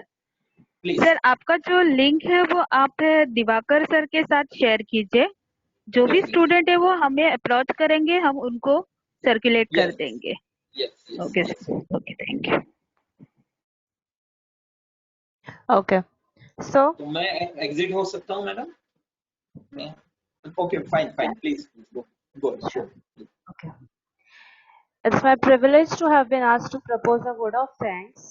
On behalf of BCom department, I extend a very hearty vote of thanks to the Honorable Mandal sir, who blessed us with his abundant knowledge and took out valuable time from his busy schedule for all of us. I also wish to express my gratitude to our Vice Principal Madhuri Nandanwar Madam and our HOD Kalpana Jadhav Madam for providing a platform and constant encouragement to us. I heartily thank all the participants for the active participation in the webinar. And as no program can become successful with a single person, so I extend my big thanks to our Commerce Department for superb coordination and organization and making this event happen. Thank you everyone. I have shared the feedback form in the chat box. Make sure everyone कि आप वो feedback form fill करें, as it is not going to be shared in the group. जब तक feedback form fill नहीं होता है, आप ये meeting leave मत करना. Okay? Yes, ma'am. Can we close now? Yes ma'am, conclude it. Okay. Okay madam, okay, bye, all the best. Thank you, sir. या Yeah, thanks, sir.